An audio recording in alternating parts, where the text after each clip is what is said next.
Isn't Doctor Slump the coolest manga ever? That's something only you can talk about, as I have not read it. Honestly, the only thing I really have to say It's kind of interesting. funny. Yes, it's funny, and two, um, like Hercule reminds me a lot of the Doctor, Oh, because I just 'cause don't call him they have Hercule. That's cringe. they That's an have English similar only they have name. right yeah Hercule right because they have like No, his similar name is Satan. they have very similar hair. Nice. And No, you know, I think it's it's very. kind of a similar I gag where think it's it's like, except like the Doctor actually is a genius, but he's not as smart as he wants people to think he is. yeah, it's So funny. kind of similar. No, I think it's funny how much the fan base has just accepted Hercule when it is a fully English only term. In Japanese, his name is literally just Satan. Yeah. They fully made I up the know, Hercule part. that's the thing about is that like it's too ingrained in my head. I can't call Krillin Kuririn, even though I know that's supposed to No, be the I'd correct. like to because I know that's more correct. The thing is, it's more correct, but also I just don't like saying it, and I know it's right, but I don't want it to be right. There's a couple like how we say saying wrong. Yeah, Saiyajin. There's a couple that I've been adamant on. Like I refuse to spell Frieza with a fucking I. Dude, that was like the probably the one joke in a bridge that like sticks with me because like it took me a while to really get it because like why they call him Frieza? I thought it was always Frieza, and I'm like, oh, for the longest time it was spelled Frieza, so people called him Frieza. I don't like the way Frieza is spelled by a lot of people. All right, so I've been recording for a couple minutes now. I figured. Yeah, you figured. Okay, so Dragon Ball, really good fun manga, right? The most Yeah, influential manga of all time, probably. I like it. probably. Although I think that the people who, when talking about who people when they talk about Toriyama only talk about how influential he was, are kind of self-reporting that they don't really enjoy the things he made. Yeah, I mean, I agree with that, but like at the same time, if you were gonna talk about any manga artist influence, like Toriyama's like one of the top like three No, you'd pick, obviously right? he's really cool to point out because like Dragon Quest, like people are like, oh, Dragon Ball with with other influences like Kinnikuman, Fist of the North Star, and JoJo, kind of led to like the modern battle shonen landscape, and like yeah, that's true, but also like Dragon Quest is like half responsible for isekai. Yeah, it is. I mean, like, people love those like slimes and video game mechanics. Yeah, like the idea of a little bitch slime is like a Dragon Quest. Well, Dragon Quest popularized that, which is fun. Yeah. Or just like my favorite video game's Chrono Trigger. Yeah, which I have not played, and Dude, I Chrono know. Trigger is so cool. It's fucking Toriyama, a Dragon Quest guy, and a Final Fantasy guy working together on a game. That's such a good idea. It sounds like a good game, and I do want to play it one day. Nice. Yeah, I've also like recently saw this like really short manga Akira made with this other guy. Um, hold on. It's called Giga, and it's just about this Yeah, little alien man who like comes to Earth to try and save it because his buddy's being a dick. And nice. it was actually kind of interesting to see Toriyama like do like an adult work because Nice. yeah, well, I mean, it's not like they hint at sexuality and stuff like that. Giga like has to. He's a tiny little bug guy with the suit, so he Yeah, enters in a human's body to like try and understand humans, and then he ends up taking a guy to a strip joint and has sex with someone off screen. yeah. Yeah, that was fun. It's just like a story about like like bodies itself. Like the villain like is also a little bug man who wanted to hide inside a vampire's body because vampires feel the most pleasure in the world when they drink blood, so he wants to feel that too. It's kind of cool work. I liked it. Very short, Nice. literally 3 chapters long. Like it takes like no time Nice. to read it all. So No, but no, but I mean about influences. You know what I mean? Like what the like people who like did videos or tweets when Toriyama passed. If they said like, "Oh, I love Dragon Ball, it was so emotional to me," or "Oh, I really liked him," or like, "I understand his influence even though I didn't read his work," and then you got the people who are like, "Oh, he was such an influence," and they don't say anything else. It's like, okay, Mister, I don't care about this, but I don't want to admit yeah, it. I get that there's that sphere of people that are just like, oh yeah, Dragon Ball, that big important thing, but it's not that good, so Yeah, whatever. Which, like, and it's fair. You don't yeah, have to love Dragon Ball. yeah, but also it feels a little forced. Yeah, it does, because there's plenty of reasons to love it too. Yeah. All right. So what do we want to start with? So did you want to just go like arc by arc? Yeah, sure. Yeah, all right. So it's really cool that this starts off as like a gag manga, and like I feel like Right. it actually had like a pretty good foot to pivot towards becoming an action manga, because like if you read Doctor Slump, like the longer that goes on, the more like action elements start to come in, or like more like often it comes in. Like Arale will fight an alien Right. like once a volume at a point, and that's fun. And also because this one was actually about martial arts from the onset, like it would just very easily went into that, and we have a tournament arc in like the first like 30 chapters. It's cool.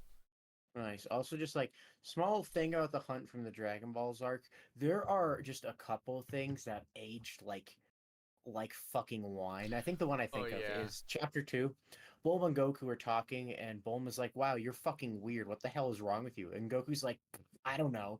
And then we get a cutaway to the night sky, and there's a fucking spaceship, Oh like an yeah, no, alien people spaceship. point that out so That much. aged so Holy Like shit, that I aged don't I'm well. not sure if like in his head like he thought like I know Goku's gonna be an alien or No, no, whatever. I'm pretty sure. I'm pretty sure. If he did, he may have said he didn't plan it. Um, but no, I think it's just like, oh, that is so well placed. That's so funny. Yeah, it I is. don't know. Maybe the spaceship could show he at least was toying with the idea, which wouldn't be surprising. Yeah. And then But also, he thought it would end at the Hunt for the Dragon Balls arc, so there's that. yeah. Also, another thing about Early Dragon Ball is that like I think Jackie Chun is still one of my favorite antagonists. He's We're great. not at that arc yet, you cheater. Oh, sorry. We're in the good old Hunt arc. Okay, well, how much more do we have to say about the Hunt arc? Like, it's really like a lot of the early Dragon Balls are very short. Yeah, and like the message is like very obvious. Like if you self-contained just the Hunt for the Dragon Balls arc, it's just like a pretty simple story with a pretty simple moral. yeah, like It's like, you oh don't have to look, wish for magic to get what you want. You can of like, just like oh look, all the people who want the stupid vain things don't need the Dragon Balls, and the one person who gets the most out of it is the guy who's just there for the adventure. How nice. yeah, like you don't need magic balls to get a boyfriend or to get over your fear of women or Yeah. to get a woman's underpants. Oh, also, one thing that's this is more so in the manga. I really like that the Pilaf gang is like almost less evil than our gang. Yeah, almost. Like outside of when they try to cook them alive, literally before that, they are like just like a bunch of innocent little idiots. And then you got like horny freak Bulma. You got uh Yamcha who tried to blow up a bus Murdering full of bandit. yeah, and what's very funny to remember is Oolong Goku and Bulma are all like below the age of like 15 when Yamcha tries to blow them up. Oh yeah, and Oolong was like like Oolong he is was like Goku's age. He's like a yeah. year older than Goku. Yeah, but also it's funny because Oolong's also a terrible person because like not only is Oh, he like he's a the fascist worst. joke, but he also like terrorized villages, kidnapped women.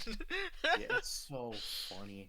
And then I like the training arc because first of all, Krillin, Kudidin. When I look at manga Krillin, I remember that his name is Kudidin Yeah. because that's just the translation I read. Uh I do like how the big twist in like martial arts is they literally just like jack their physical stats. They don't learn a single fucking martial art from Roshi.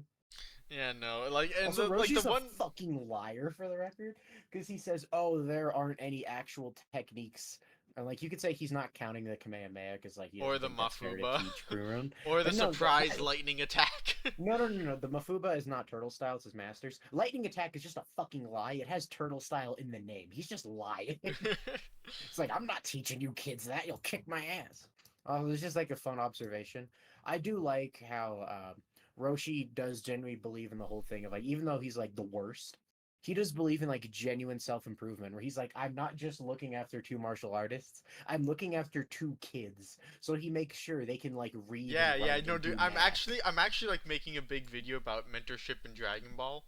And Nice. one thing I feel like a lot of what Roshi says like down the line just ends up like becoming more and more relevant. Like the whole thing about him like teaching his kids how to read and write could kind of feed into like Gohan wanting to be a scholar, because like you don't teach your kid how to fight to for the sake of him like Yeah. being a warrior fight machine. No. You have to teach him Also, how to live it at the same time, so that like although martial arts supposed to be like the a tool to like expand your possibilities and help you Right. prepare for the world. Like that's what it's supposed to be first and foremost. And that's why, Yeah. like, Oh, the when we meet peak. the Crane School, like, they just Yeah, teach them how that's to the fight. best example is Chaozu versus fucking Yeah. Krillin is so fucking funny. Where he just out and maths the guy. I also like how they're doing it like honorably. Where like they each wait for the other one to answer before they attack when they don't need to. Yeah, even like Krillin's like he's answering all the questions, and because he was taught math, he can answer them. But because Chaozu was just taught to be an assassin weapon, he can. He's like, no, Yeah. they never taught me what nine Uh, minus one was. Other noteworthy thing is we know that Roshi taught Goku how to read through porn books, and I think that's very noteworthy because people are like, "Oh, how did Goku have two kids?" What makes more sense than Roshi teaching Goku about sex but not even mentioning marriage? That That does make makes a lot of sense. complete sense. It makes complete sense. Goku knows what one is, but not the other. He only knows the one that Roshi would actually want him to know about. Yeah, I know that is really good. Like I love Roshi I think he was my favorite part of like the first like half of the story was just Oh Roshi. yeah, I think that's fair. He is really nice. Yeah. He's also tends to be the most interesting part of like each arc too. Like when he Yeah, disguises most himself of as them he's Jackie very Chun interesting. because he doesn't want his kids like earning the title strongest because then it'd go to their heads because there's always someone better than you. And at the end of every arc, we meet a guy who's like, I'm the strongest in the world. We beat him. Then it's like, no, that was just a small world. I'm the strongest in the Yeah, bigger yeah, world. literally the way every Dragon Ball arc ends is either with them meeting a new strongest or the current strongest dying and the new strongest being kind of unclear. Yeah, like it's kind of funny how like first like it's like the strongest under the heavens tournament, and then we meet like Kami God, who's like supposed to be the strongest in the heavens, and like his counterpart Piccolo, And and then then from there and we then go to we go to space. space, yeah, and then we go to space, and it's like I'm the strongest guy in the universe, and then it's like well I was made with his cells and your cells after you beat him, so now I'm the and then strongest guy in the and then universe. it's like this primordial being is as old as the universe. Yeah, and he's killed the capital G gods of the universe, not the little gods that do the planets, the gods that do the galaxies and the universe. Yeah, the actual big boys. No, like it I do. absurdly just keeps going bigger and bigger, and just to Mhm. drive that point home, and it's great. Yeah. No, I do think it's weird how people complain about like power creep, where it's like, dude, what else do you want Goku to do if not be able to blow up more planets? It's Goku. Yeah, That's what Goku I, does. I do get the criticism that like every punch looks the same, even though one's supposed to be a billion times Okay, stronger no, than the other. I think that applies more in Super, honestly. No, like Super, like it, because like it gets so like actually insane, and Super one's The like worst they one is can. definitely the fucking gas fight where the two that are really bad are one, Vegeta doing the front crawl. What the fuck are you doing, Vegeta? And two is when gas hits Goku with trains. Oh yeah, yeah, It's yeah. like, oh no, train. It is kind of a funny thing where like characters will use telekinesis like pretty often, but like well is throwing rocks like worse than like a ki blast or like I don't really know. No. I mean, Well, at so least like like when I Frieza can did it, he did it as like a diversion so that he could like then do something else. yeah like I get that like you can look at other series like One Punch Man, where it's like even though the scale of power they're working with is much smaller, like they really drive home like the force of like Saitama's larger attacks and how much devastation happens when it Right. happens. So like it's kind of like makes the or like even like if you look at like another like One Piece when seeing Luffy go from like the King Kong gun, which can like kind of level the surface of an island, to the Bajrin gun, which is just bigger than an island. Like it's kind of a fun progression to see, Yeah. which you don't quite get to see that Yeah. in Dragon Ball, like at least Yeah, not no, visually. I feel like one thing that early Dragon Ball does super well is early Dragon Ball will do these like it'll be like an uppercut almost into your gut. And whenever he draws that, it's like, oh, that guy fucking felt that. No, I think the one people always use is like Goku fighting Junior in the tournament. Oh yeah, no, that's great. Just them fucking or like one from later Dragon Ball that I think does a good job showing weight is the mostly the anime version of but the manga did too, Piccolo versus 17. Oh yeah, yeah, that Where was the a good one. fists kind of just like everyone's Luffy, they're all made. That's great. I Yeah, and I fucking love that. remember You can feel that like shit. when Vegeta fought like 19, like you could see his foot like go like a foot past his back. Yeah, no, yeah, that's great. I like that's a great way to show weight. So I think the scale of key, even then scale key, I don't agree with because Like when Cell and Gohan clash, you could tell that was like the biggest key struggle we had seen up to that point. Yeah. One thing that I actually think is kind of cool is that like it's not actually too often we get a key struggle like that. Like people think it's like oh it's like the most like Yeah, generic when thing like go to. It's like but like we actually don't see it all that often. Like it, Roshi Goku had one. yeah. Uh, Uh I guess you can kind of say that that Vegeta yeah Vegeta and Goku had one. oh yeah, they absolutely did. They had the Gallic gun Yeah. And command then man. And then like, Goku and Frieza didn't have one. I don't think there was any in the Frieza saga. not that I know. I mean, you had similar but not quite beam struggle things. Yeah. We're probably forgetting like one or two, but that's I mean, fine. you if you could try and stretch the definition and say like, ah, Goku using the Spirit Bomb and trying to push it on top of Buu, but Right. like No, but like if we count that, then like that, Gohan did that to Frieza. yeah. Yeah. All right. Other early Dragon Ball shit. Red Red Ribbon Ribbon Army. Army is so fucking fun. I know, like it's kind of it's kind of an oddball pick for people's favorite arcs, which I've heard like a couple times. And like Right. if that's like your favorite like tone that Dragon Ball goes through, like I could definitely see why this is your Oh no, favorite I stretch of could the see story. why because like this has like such peak adventure battle shonen Yeah, just like vibes. lighthearted. They go into like an old like space, or not. They go into this old underwater cavern with like these space pirates, like Yeah, but it also not has space like pirates, more. robot pirates. Yeah, but it also has like more tension and stakes than like the previous arcs because like people do die. Yeah, like oh no, the Red Ribbon has this like Bora psychic died. guy, yeah, who can like actually kind of fight Goku. Oh no, yeah, you like Blue, and then Blue gets killed by a tongue. You're like, no, I like Blue. And then like Cal Pai Pai kills Bora, and you're like, no, Bora was a cool guy. Yeah, and the villain in the dark just wanted the Dragon Balls to make himself taller because short Oh, people. I love that he gets killed by a subordinate because his subordinate's like, that is the worst plan I I have ever know. heard. What, why are we letting this man be? And it's also cute because the whole time he's like, well, "You let a tiny kid beat you? How could you? Is a tiny kid like that?" And Because he's like like he, Goku's height. yeah, because like he hates how he's short, so he underestimates Yeah, other short people. yeah, no, it is cool how they always underestimate Goku because he's short. When like General Red of all people should be like, oh, he's short. I should not underestimate him. Yeah, And then there's other next tournament introduces someone who was my favorite character for a lot of early Dragon Ball, and that's Ten Shinhan. yeah. Tien was really cool. He was like Vegeta before we got Vegeta. He was like a lot friendlier than Vegeta. He was. He got friendlier than Vegeta will ever become. Well, I mean, if we ignore uh, Super, sure. Even in Super Vegeta, during fucking Broly, Goku's like the planet's gonna get blown up, and Vegeta's like, I don't fucking care.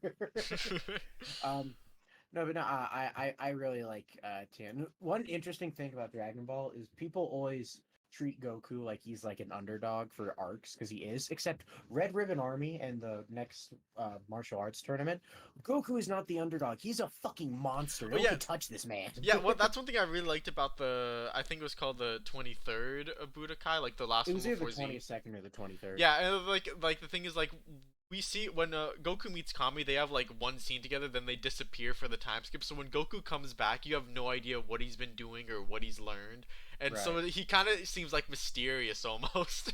Like what did Kami put him through, and who even is Kami? Because no, what I really like is like the arc where Tien first shows up. You get at first you get Goku being like, "Oh, Krillin is weaker, but he can like push him." But then when Goku fights Tien, Goku's like, "Okay, you're actually kind of strong. I need to stop using tournament mode and use fighting to the death mode." And Tien's like, "What the fuck does that mean?" And then Goku hits him once, and he's like, "Oh, okay, And then in the next arc, when okay, he fights Tien again, it's like, all right, we're pretty pitched, so I'm gonna take off my weights now.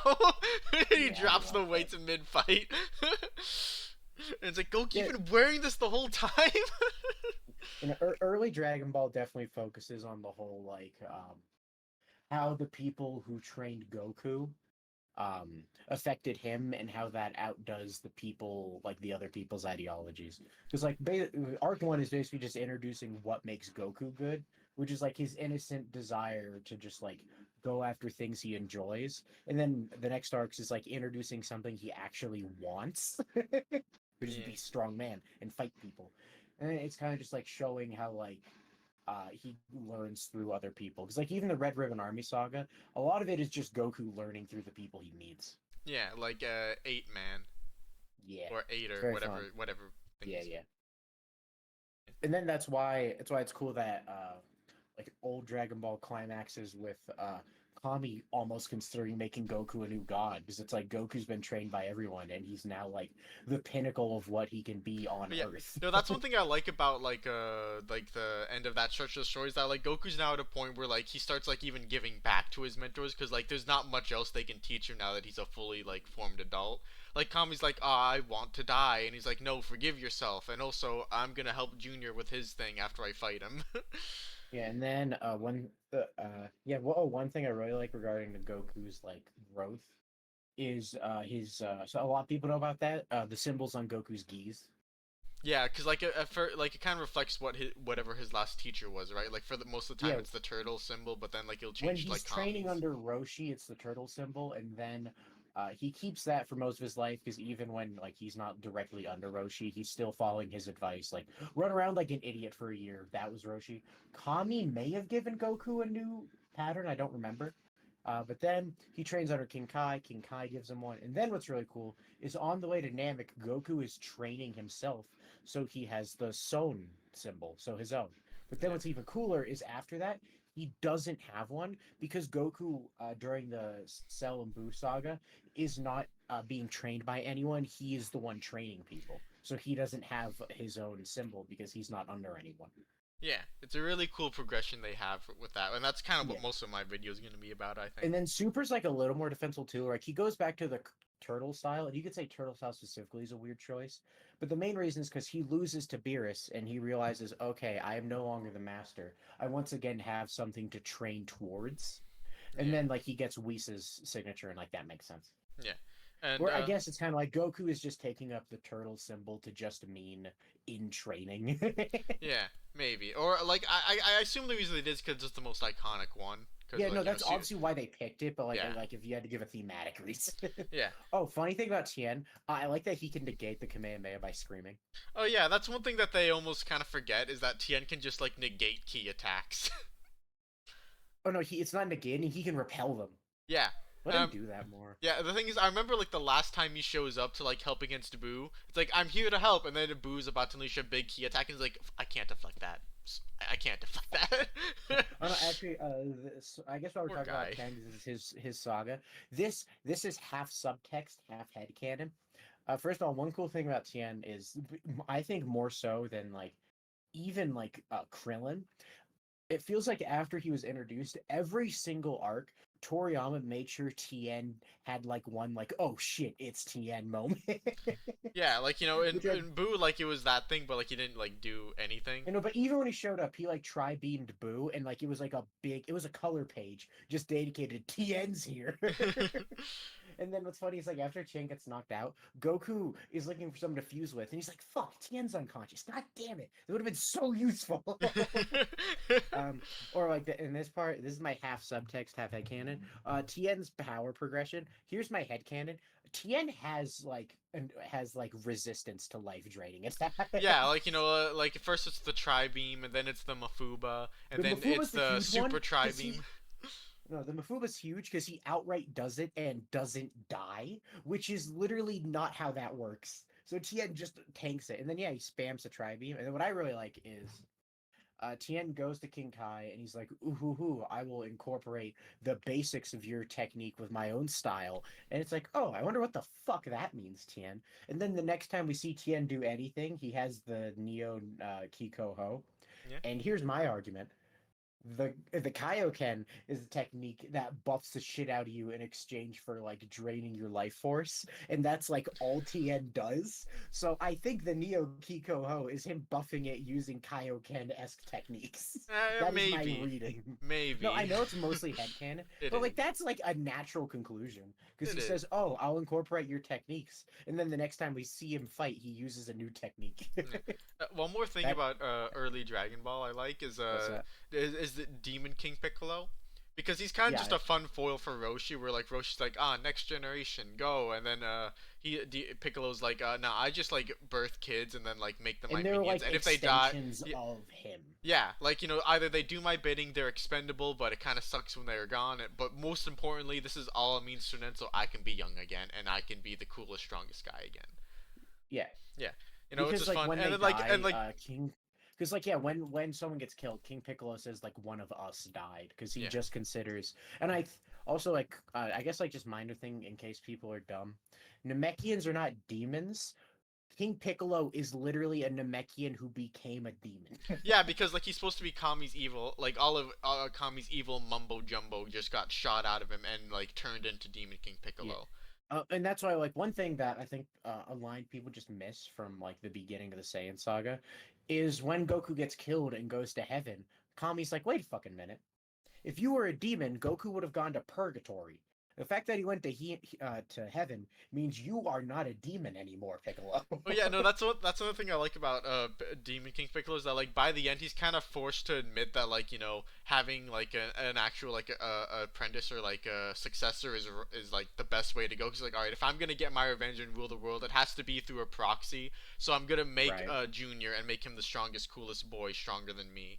And then Piccolo's whole thing with Goku in the 23rd Budokai is just basically like the whole time everyone's treating him like he's just the Demon King Piccolo.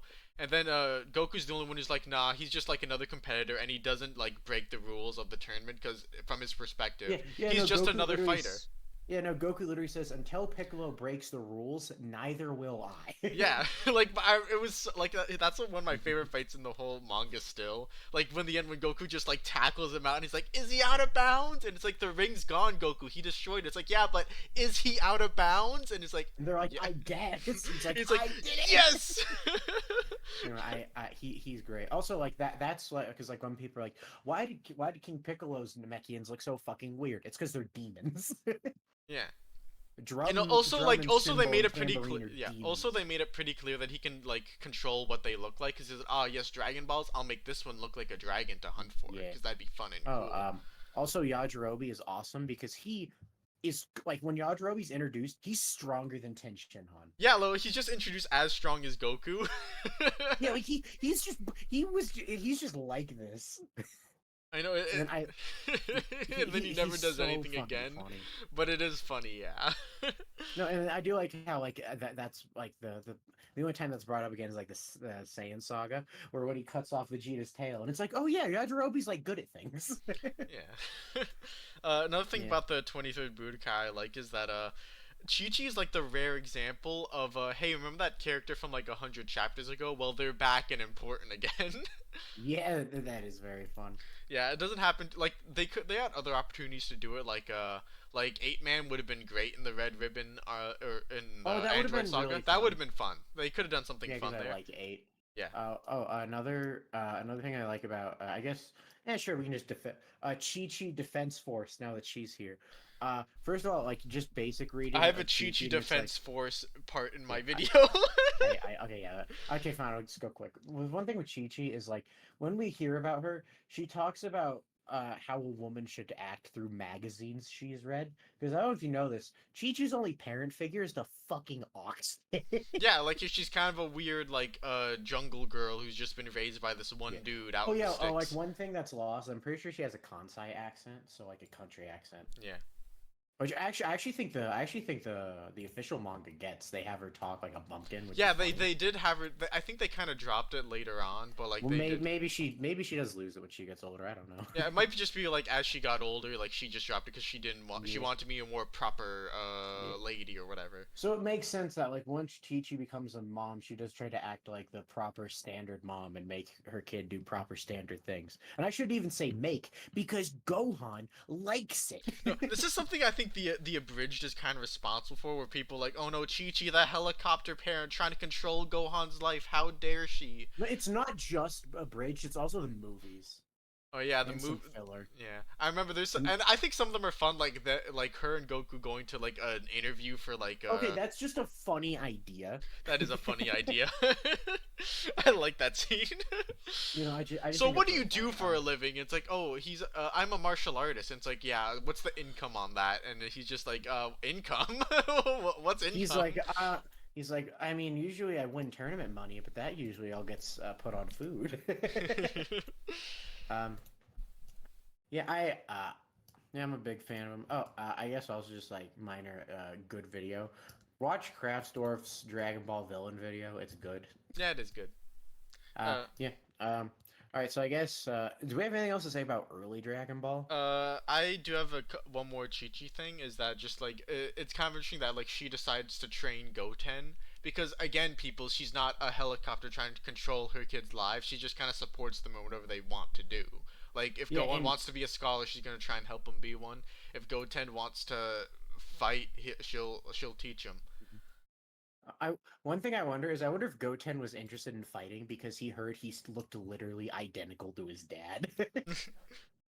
I imagine like the reason would just be like he's like a Saiyan, so like naturally he kind of has that inclination towards like Unless you're combat. Gohan. Well, yeah, like that's another thing. Like Gohan literally never smiles once in like any of his fights, besides like ones like Unless Cell. he's the Great Saiyan man, then he's having the time of his Yeah, life. yeah. Besides the Great Saiyaman, and like maybe like when he gets like really cocky and arrogant because he's the Oh yeah, strongest like guy in the when room. he's killing the like when he's beating the shit out of Cell, he's smiling. Yeah, and even Which that. also kind of shows that like Gohan doesn't like fighting for the reason Goku does. Goku doesn't have fun just obliterating a weaker opponent full force because No. he likes like the act of fighting, the act of pushing himself. Gohan clearly doesn't like that part. That part's not fun for him. So he only has fun when he knows he's in control. Yeah, and I guess like we could get started with the Saiyan Saga now. Now, Nice. I Saiyan really Saga. like this because it kind of starts a parallel arc between Goku and Piccolo where they kind of like discover or like redefine themselves through finding more about like their lineage and their alien. Oh, it's super cool because yeah, they Yeah, both learn their aliens that arc. yeah. It's really neato burrito.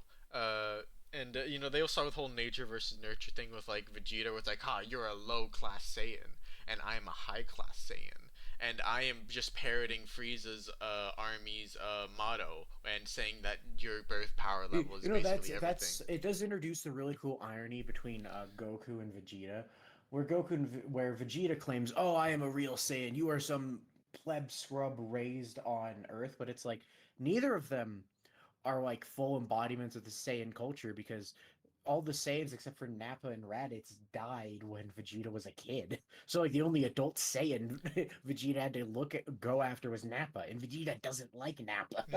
No, not one and bit.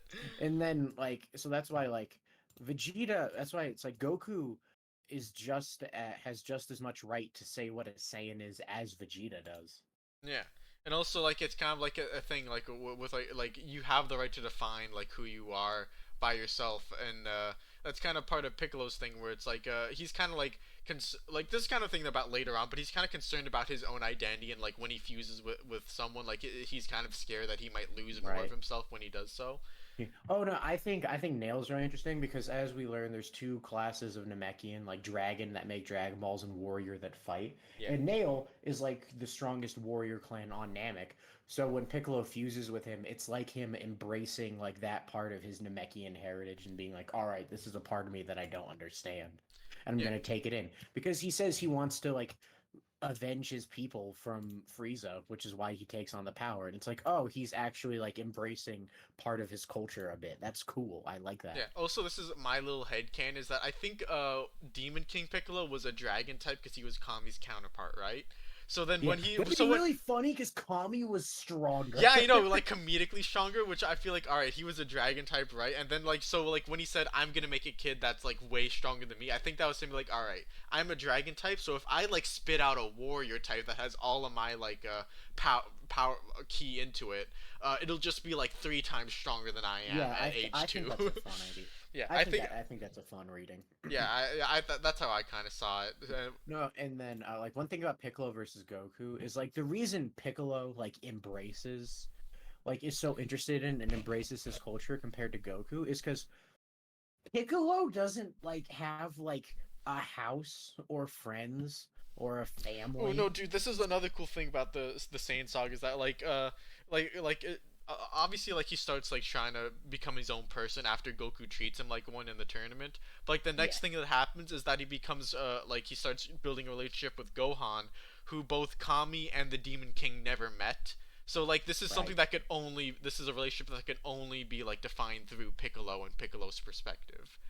Yeah, and it's also interesting because it's like, um, because it's also the parallel of like Goku killed my dad and then was a good example for me. I just killed this kid's dad who was Oh yeah, Goku. no, that's another cool thing. Like they were both like born with a bunch of high expectations on them. Like Demon King Piccolo's like Piccolo Jr.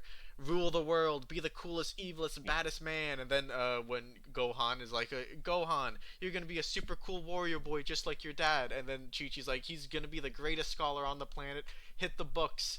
And so like it's kind of cool that like as the story goes on, Piccolo's the one that like most empathizes with Gohan, like Right. especially during the Cell games. Right. Or like, I think it's interesting that it's kind of the whole thing of like both for Piccolo and Gohan, their greatest role model was the guy who killed their dad. That is fun. Hmm. No, and then my thing is interesting is like even though Goku and Vegeta start their fight with the whole big speech of like on Earth, if you work hard enough, you can be and do whatever you want.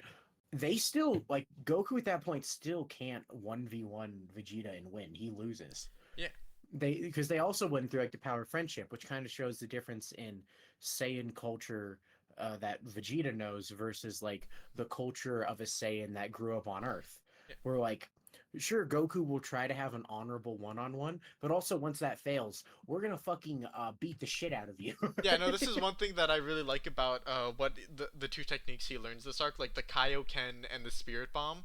The Kaioken, like, it gets power crept pretty like, quickly, like, as soon as he gets Super Saiyan. But the Spirit Bomb arguably remains his strongest attack for, like, the rest of the franchise, because you can't power creep, like, teamwork and cooperation. But, No. like, but for individually, like, individual techniques will always be, like, replaced once you break that ceiling and find something new. So it's like individuals can keep breaking their ceiling over and over, but like there's no limit to what you can accomplish at any time if you work with other Yeah. people. Or even just like the difference in Goku and Vegeta's forms are cool because Vegeta's form is like turning into a big like monstrous creature and he's like this is the true pinnacle of Saiyan power. Whereas Goku's like my ultimate technique is one I learned through training that has me break down my body in exchange for power. And it's like, oh look, that's like literally like all Goku does. Yeah, one neat point I remember people pointing out is that the reason why Goku like never surpassed Vegeta in that arc, like he will like very soon, but not there because he doesn't like understand or work with his nature just yet until like he Oh starts like yeah, he training like for Namek. fully rejects it. Yeah, Which then gets us to Namek, which yeah. we've already talked about a lot with Piccolo, but Dude, still. it was like the coolest planet-wide game of tag ever. Oh, it's so fun. Oh, fun thing about No, Namek, I it's think a really lot of fun. people forget. How many Namekians aren't there? Aren't there like 100 or something? Yeah, just As a like because like teenager. they went through a drought, so now their numbers are dwindling a lot because there was Y- only like the Guru, and he had to give birth to all the Namekians Yeah. there, So like when Vegeta kills like a village, he killed like a tenth of that planet's population. or like a seventh because they were divided by like Dragon Balls, right? Yeah, oh yeah, if it's a huge oh yeah, it's true. Yeah. So Vegeta bad kill a lot of fucking important Yeah. people there. But one thing I like about the whole setup of the arc is that like early on, like everyone's hunting for the Dragon Balls, but all like three groups, like Gohan and Krillin, Vegeta, and then Frieza's group, they all have like different pros and cons going for them. Like obviously Gohan and Krillin are like by far the weakest, but they're the ones with the Dragon Radar and like the most knowledge for how Dragon Balls Yeah, work. and because they're the weakest, that also means they have the easiest time hiding their power level. Yeah, and then there's there's Frieza's group who like by far has the most like military strength behind them, especially with Frieza. But like because they rely on scouters, they can't see as well as the other two groups. And then Like they're really easy to find, and it's really hard for them to find anyone else. yeah, and then Vegeta like is kind of like in between both of them, where he's stronger than like Gohan and Krillin easily, but like he's still weaker than And most of he Frieza's has to like goons. slowly surpass them over the arc. Yeah, and but the thing is, he can also like sense chi. So like, he's kind of like it's kind of like rock paper scissors almost. Where like Frieza's group could easily beat Vegeta. Vegeta could easily beat the Earthlings, and the Earthlings can easily like hide and maneuver around Frieza's group because they can't sense And energy at steal all from without them. It's scouters. great, yeah. Yeah, Um. Also, the Ginyu Force are so fucking They're funny. my I love them favorite. I so love them much. so much. The Ginyu Force have an anime only Super Sentai song, and it's the greatest thing I've ever seen. I It's so love them. fucking good. Dude, I'm Uh, not even lying when I say Ginyu's like my second favorite antagonist in the whole they're manga. just yeah, okay. The Ginyu Force. I guess this kind of ties into power levels too. All right, I guess we can do power level defense now. Yeah. Okay, so everyone bitches about power levels. Power levels, as we all know, only really exist for two sagas, Saiyan and Namek, and then they don't matter anymore. Yeah. And that's important because these two sagas are about aliens who like reject concepts like self betterment. Yeah. And also, like, there's kind of a fun thing, like in the Saiyan Saga with like Kaioken, where like, Kaioken times two is almost as strong as Vegeta, so I have to push my limit to get to three, and then Oh yeah, the power I'll levels be. work really well with Yeah, so Kaioken. like mechanically, it kind of makes a fun setup for Goku in that one arc, and Yeah. yeah, I think power levels are better in Namek though, because the whole idea is that like everyone kind of believes that like you're born strong. Like the Ginyu Force, they say they're all mutants who are either born with weird powers like Goldo and Ginyu, or were just born abnormally strong. yeah. So like when they see Goku and Vegeta, they're just like, oh yeah, they must be mutants, just kind of like we are. That's why they're way stronger than most Saiyans. Because like Frieza's force is like anti self betterment, and that's presumably, and that's kind of the interesting thing that like because when early on, part of the reason Frieza fears the Saiyans is two reasons. One, they actually get stronger, and two, they can be willing to fight in droves, which is interesting because both of those pro Saiyan things are what Earth is. Yeah. Earth's greatest fighters are a bunch of people who train to get stronger and will fight as a group when need be. Yeah, I guess the only difference is that they were genociding psychopaths, so like they kind of like reaped what they sowed when Frieza killed them all. Yeah. Well, also like even then, like they like kind of embraced Frieza so much that they didn't even have like a group mindset. Yeah, and one thing that's kind of cool is like this is kind of getting away from the manga, but like Bardock kind of has like some parallels with Vegeta in the Frieza We're saga. Where, talking about the original Bardock. yeah, yes, from the original special, like they're both like these Saiyan warriors that like always improve through Zenkais, which is just them embracing their Saiyan heritage in a way, and that's why they're like two of like the strongest Saiyan warriors, but they're not like the but they still can't beat Frieza because unlike Goku, who will both almost kill himself and do weightlifting. They won't do that part. Not to mention the other thing is like anti-allies. Bardock's allies all die because like Bardock's upset that they went off without him, but he does it in like a jovial, competitive way. And the thing that they're being jovial competitive about is genociding planets. So that's one way Frieza's influence has like made the Saiyans like a weaker group. And the other one is literally when Bardock's like, "Dog, Frieza's gonna fucking genocide us," and they're like, "Yeah, right. Frieza-sama would never." And it's like they genuinely like trust Frieza. Imagine Also, it's like, genuinely trusting that lizard man. yeah, they just like trust Frieza. They're like, he would never do such a thing.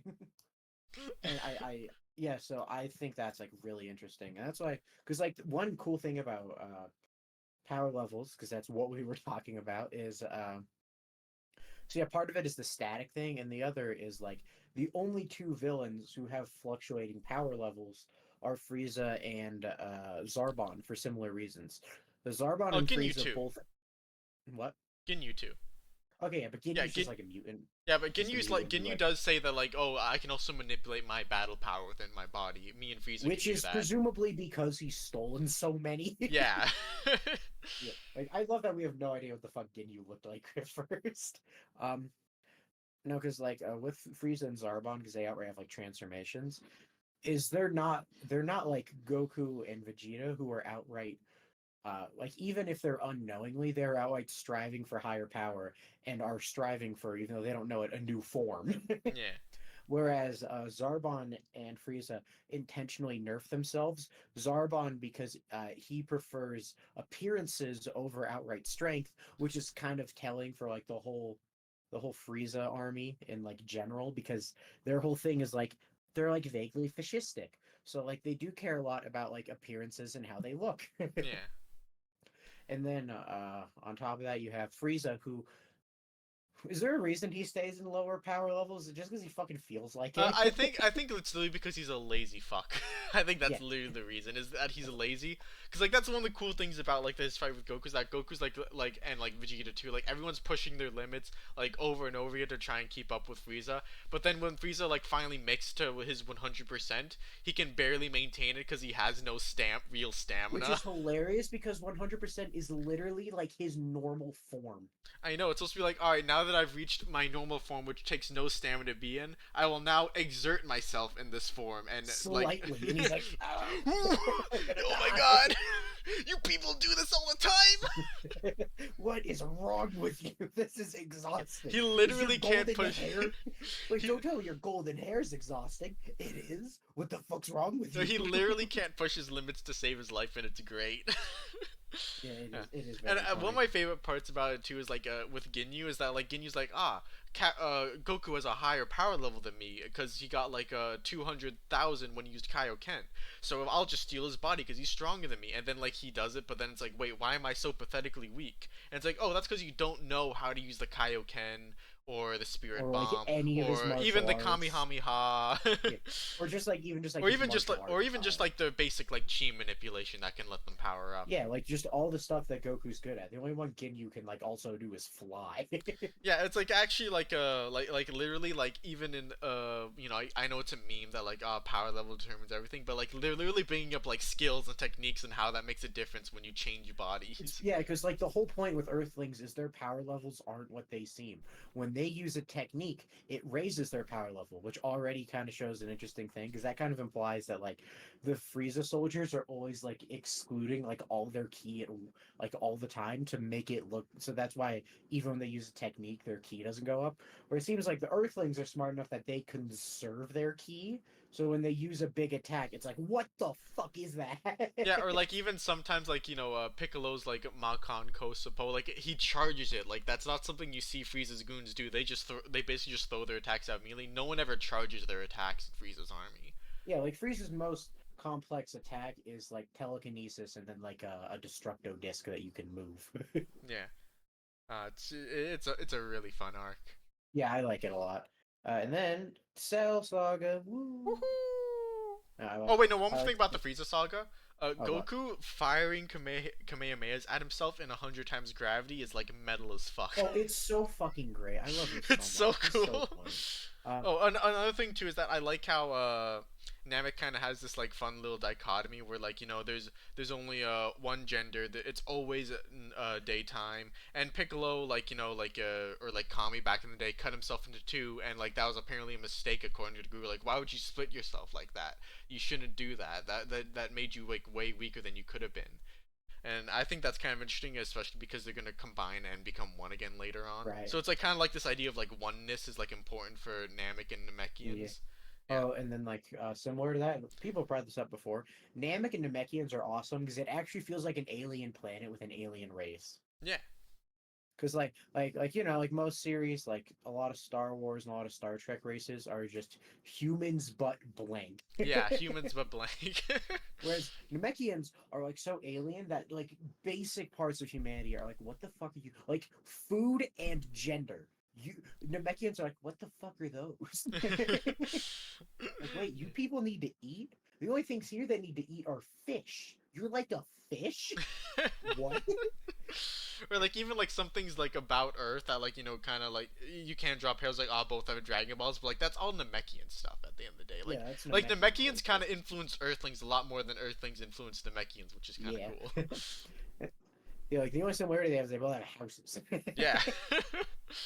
And clothes, I guess, but like with the clothes in Namek, like they're all like loose and baggy. Like no one ever seems to dress for like style or anything. It just seems Yeah, to it they all seems to just for all comfort. be part of it could probably just be like even just Namekian like religious shit that we don't know about. Yeah. That's another cool thing about like Piccolo's design, and this is something that's like so obvious. I'm embarrassed I didn't catch it sooner. Was that like him and Kami are yin and yang, where Kami has Yeah, like a black cape and a white shawl, whereas Piccolo has a black shawl and a white cape. yeah, and it's cool. Yeah, two halves of a whole and all that. It's cool. Yeah. So Namek Saga is Yeah, very good. and There's a another lot. thing about I'm gonna backtrack to power levels again just Oh, quickly. nice. Okay, so like it's kind of telling that in the series that like popularized power levels that like it like deconstructs and subverts the idea, and that's why Seven Deadly Sins fucking sucks because it has bad math and also leans on power levels like way longer than Dragon Ball did. Like what the hell? Why? You're not And supposed to do only that. You're not supposed and to it only unironically do that. and what's funny is it only uses them for like the shock value part. I It's like know. even like literally the Raditz fight where we learned what power levels are. We already learned that they're not reliable. I know. It's the Just same with even like Doroki from One Piece. Like the second we learn what they are, they then immediately clarify it doesn't account for yeah, technique no, and double like foods. and like even like some of this like tries to make it more relevant by like, oh yes, you can actually break it down to this to make it like more accurate. And but it's like, no, stop! You're not supposed to actually get into this. That's just asking for trouble. Nice. Ah, Yeah, all right, so Cell Saga. yay! I like the Cell Saga. Cell Saga is really good. Fun fact about the Cell Saga, it's actually awesome. Goku doesn't win a single fucking fight. No, no, not really. No, not he fights like two people and loses to both of them. Yeah, no, he loses to 19 and Cell. Yeah, Yeah, he just doesn't win, which is cool it is because the cool. whole point is like this is the part where Goku, because like this is the arc we're outright faced with the idea of, hey Goku, you might fucking die, and then Goku's told the Earth without him would be a dead Earth. Yeah. Like It's everything kind would of go to fun that like the Frieza, like after he beats Frieza, he's like definitively the strongest guy in the universe and in this generation of fighters. And then they introduce like Trunks from the future who's like as strong as him almost, and that like later on in the he's like future, a little and that weaker. in the future like these androids are going to be way stronger than him. And then like yeah, it comes to pass like even though they surpassed like 17, 18, he never gets to surpass Cell Yeah. within that arc. Yeah, or I like how that recur for like Goku being strong enough alone isn't enough because they give an example. Goku could get sick. Goku can't fight that, Yeah. and that's why this is the arc where Goku like definitively is like, I need Gohan to replace me. It is. And then Gohan's overconfidence gets Goku killed, but in the end, Gohan does replace him. And then we cut to the Buu Saga, and we see that Gohan has not been training, little shit, but he is the Great Saiyan Man, which shows that like Gohan doesn't love like training and shit. He doesn't have a passion for that, but he does like helping people. Yeah, which is why he does it in his own goofy superhero way instead of the train every day and be the strongest man in the Which makes universe. sense because like the final like the message that stuck out to him the most is like the thing that made him go Super Saiyan 2 was 16 telling him about like the sanctity of life and how like Earth is great. Yeah. And that's why Gohan's priority is protecting people. And he doesn't give a shit about training. He'd be like, oh, well, obviously you need to train. Gohan, okay, I think part of this is because we're stupid. Gohan is 11 when he fights Cell and is a teenager in the Buu Saga. He's stupid, okay? Yeah. I mean, I feel like I think my favorite thing about the fight with Cell, or the favorite thing that I just picked up in this latest reread, was that like Roshi's advice, like all the way back in the first Budokai, actually comes again, like it kind of comes full circle again, where he says like, I don't want my kids earning the title strongest because it'll go to their heads and then they'll either become complacent or overconfident, whatever. And then Goku Right. says, hey Gohan, you're the strongest boy. You're stronger than Cell. You're stronger than me. You're the Obviously. strongest boy. Now go out there and be the strongest boy in the whole gosh darn And then universe. once Gohan realizes he's the strongest, It's like, no, I'm gonna make him suffer. And then it's like, oh or fuck, dad died. like even The before world's that, like gonna when blow Cell up. knows he's the strongest, the first thing Cell does when he becomes perfect is almost get himself killed. He's like, "Hey Vegeta, hit me with the final flash. I fucking dare you." And then he gets hit. And he's like, "That was really close." Yeah, and that's a really cool thing. Like, this is probably like my favorite example of Vegeta being a jobber because he's not only like worse than Goku because he trains out of spite, but also he's a terrible mentor in this arc. Like he's Trunks' dad, and like Trunks never like had a proper mentor, at least not for long, because Gohan died. So like, oh, Yeah, Vegeta could have filled that void. He could have like offered advice yeah. about Well, his like new. literally, like one major thing is when Trunks goes into his bulky garbage form. Oh, I was about to bring Cell's that up. like, "What?" I was about to bring that up. Yeah, because like when he goes to his bulky garbage form, Cell's like, that fucking sucks, and I bet Vegeta knows how to use it. He's just not dumb enough to. And it's like, yeah, if Vegeta was a good fucking mentor, he'd be like, Trunks, don't. Yeah, no, the thing is, it's interesting because like Vegeta was always like, yeah, Trunks will always be the second strongest after me because he's just my spawn, my spawn. But I'm gonna, and he says like I'm gonna be the coolest, strongest guy. He could be second, I guess. But like with Goku, he's like, no, I'm gonna make sure Gohan gets to my level, then I can worry about myself. And at the same time, Trunks doesn't want to talk to, like, communicate with his dad because he just His dad assumes sucks. yeah, A, his dad sucks and is a prick, so and B, he kind of like is kind of like prideful and vainful in a way where he just assumes like his form is like perfect and strong and doesn't and Yeah. he can and that he can afford A to way hide he it. kind of takes after his mom and dad, just like Yeah. overconfidence in his Yeah, he achievements. thinks he can afford to hide his super strong new form, and then when he Yeah. uses it for the first time in a real fight, it's like, yeah, that was a stupid idea, Yeah, because Trunks. that because like even though Gohan does have more potential than Trunks, Trunks Trunks who was only trained by Gohan for like what if like a year or two maybe, barely trained by anyone, and then trains the spirit of time, is able to keep up with his dad while being really young and having no idea how to fucking train or how to do anything. And it's like, this is someone who needs training. Yeah, and like we even this is kind of like a thing in Super where like he's trained by Kaioshin and then eventually becomes stronger than Deborah, who was like as strong as Cell more or less. Yeah, as So strong it's as like Perfect Cell is. like hypothetical if Vegeta and Trunks had a better relationship and they actually like communicated and trained properly with one another, maybe they could have also beaten Cell. Probably maybe. Yeah, like at the very Maybe. least, they could have done a lot better. They would have, yeah, they definitely could have done a lot better because they're basically just the job squad. Because like, oh yeah, they had a year to train but didn't use it very wisely. Yeah. Or even just the fact that like Vegeta stated he mastered like the advanced Super Saiyan and then he just didn't know what to do for the rest of training. He's like, "Oh, Goku figured it out, Super Saiyan constant." And it's like, maybe you and Trunks could have figured that out if you didn't ignore each other. I just have to imagine how awkward like waking up. They were there for a I year. know. No, They were I there a just year. imagine like Trunks wakes up, Vegeta's like eating breakfast, and it's like, hi, Dad. And it's like Trunks, and it's like they just sit down. They're not talking to each other. It's like, so, you want to do like push-ups today, or it's like, we could Trunks just. is like, I saw you shooting a purple Kamehameha. What was that? And Vegeta's like, don't call it that. Fuck you. And Trunks is like, oh, okay. He's like, do you know what attacks I use? I use the Masenko. He's I like, I've don't heard that care. before. He's like, oh yeah, I learned it from Gohan, who I Trunks, I think learned don't it off care. of Let me Piccolo. eat. Trunks, I He's like, don't care. okay, I'm sorry. You don't talk when your father's eating. I'm sorry. He's like, could you teach me that technique? Please? No, it is really funny. It's like, hey, Dad, I used to fight with a sword, and I get I can't really do that because I don't have a sword in here and all that. And maybe I should like, maybe can you teach me how to like do some cool punches and kicks because like you're better at that than me? And it's like, fuck off. Even just the throw, fact that like, just keep throwing ki blasts at me, and oh, so I can train. you know how Gogeta, no, not Gogeta, you know how Vegito has that energy hand sword? Yeah.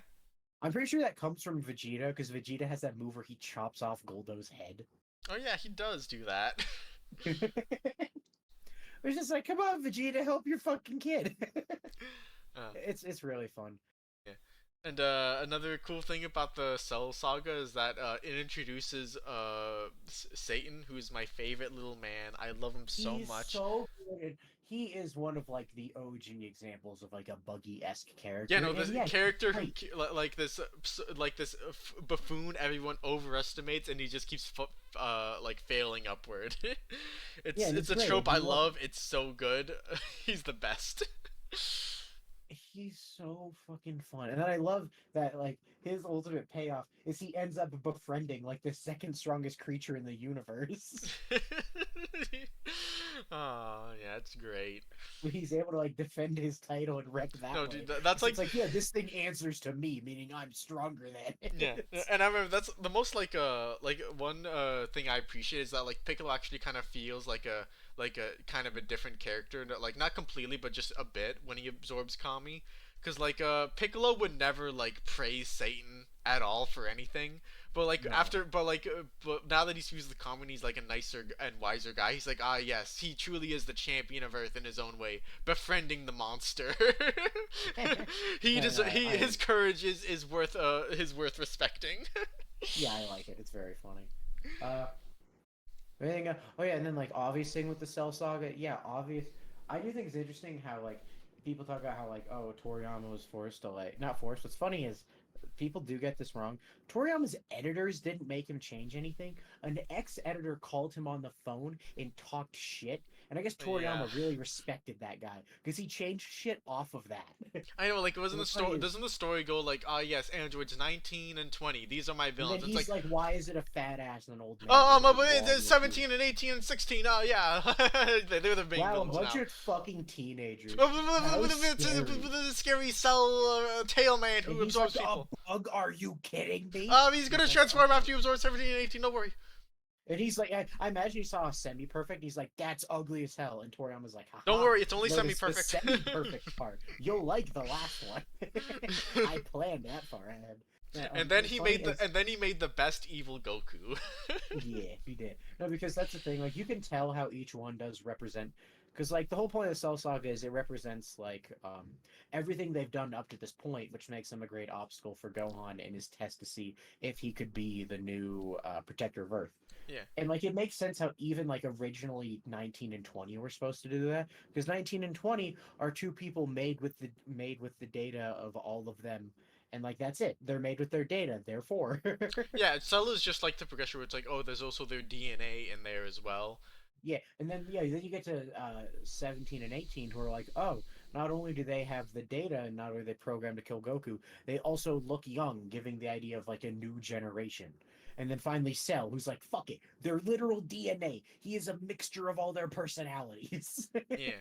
And one thing I think is And cool is that, like, at first the sub's kind of like, oh yes, Gohan, he does not have your DNA, and you have the potential to surpass him. So surpass the old generation. But then, like, it ends up being a team effort in the end. Like, Goku has to, like, give Gohan advice from beyond the grave, and even Vegeta like Vegeta has to distracts help. Cell. So it's like, oh, like it's more like when you work together with the new generation and the old, you can collectively Oh no, surpass because you know yourselves. who else he didn't have any data on or DNA of? Trunk. Fucking Trunks. Yeah. Again, what the fuck, Vegeta? Yeah. Yeah. That's No, very it's funny. like I like that. if Trunks is or if Cell's supposed to represent like the whole past generation of fighters, then it's like, oh, they all collectively surpass themselves if Cell is like themselves when they add more people into their group and like work together with them. Yeah, Yeah, it's I like it a lot. yeah. All Also, right, like then. yeah. Oh no, what else did you have to say? That's pretty much it for the Buu Saga Okay, so Buu far. Saga. Buu Saga is the funniest fucking one, and for that alone, it's like top three for me. It's so funny. I liked it a lot. I liked it a lot. Okay. Great Saiyaman, obviously hilarious. Boo's also just really fucking funny. Buu is pretty great. The Cell's also funny though. And then like I like how it starts off smaller. It's like, oh, The it's next new protector Budokai. it's new protector of Earth, Gohan with his girlfriend Videl, and now he's gonna do the Budokai just like his dad. He'll become the strongest under the heavens, just like his dad gained that title when he became the protector of Earth. How cool! But then none of that happens. Everything goes to shit. Goku realizes Gohan is not that guy, and then he's like, "All right, who the fuck is that guy?" And then he's like, "Oh, we got Goten and Trunks. Maybe they're that guy." I think Then that's he one like tries to fun progression is that like at first it's like Gohan, you will be the coolest, strongest man and take my place, and only you can do this. It will be like, okay, you two kids, if you fuse together, will be more than the sum of your parts. So it's like, oh, it's kind of like progressing towards the idea Yeah. that like, But then even then he's like, "Oh wait, they are literally 5 and 6. They are not trustworthy or responsible enough to do this. I should not do that."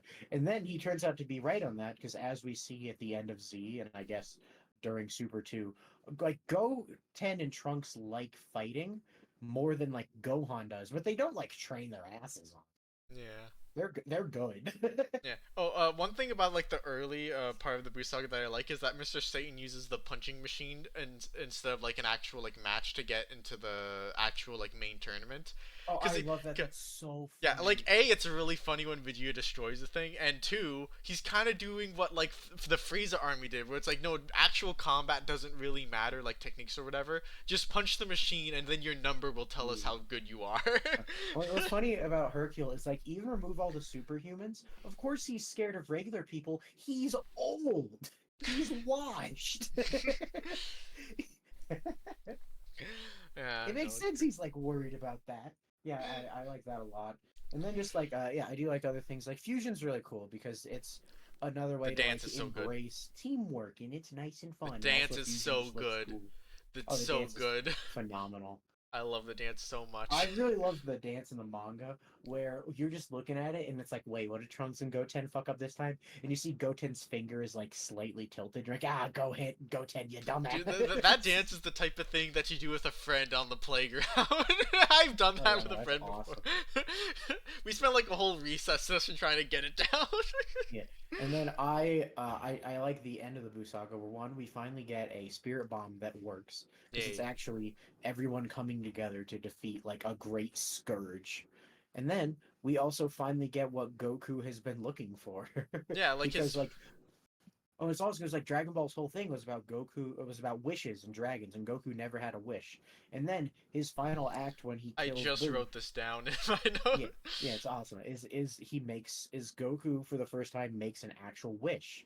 He wishes that Buu would come back as a good guy so he could fight again, and then he does through Oob. Yeah. And Oob also fits like the mentor role that Goku's been hunting for, where Oob has a genuine sense of like wanting to protect and care for people because he only attacks Goku when he hears like his mom get dissed. Yeah. Except Oob actually also likes fighting. Yeah, like he doesn't get like a whole lot of time in the manga because like it's a lot shorter, like just like the last chapter where the fight starts and all Yeah, that. So, but like he does like say like Goku does that like isn't it exciting to meet strong people? And he says, yeah, it yeah.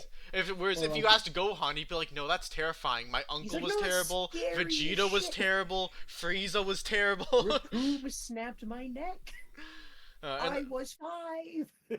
yeah, and if he's anything like like Boo, who was evil, like Boo also liked to fight. Like Super Boo, Oh, like was Boo like, loved it. yeah, Super Boo was like, hey, you have a strong guy here. Let me fight that strong guy who I know you're hiding here.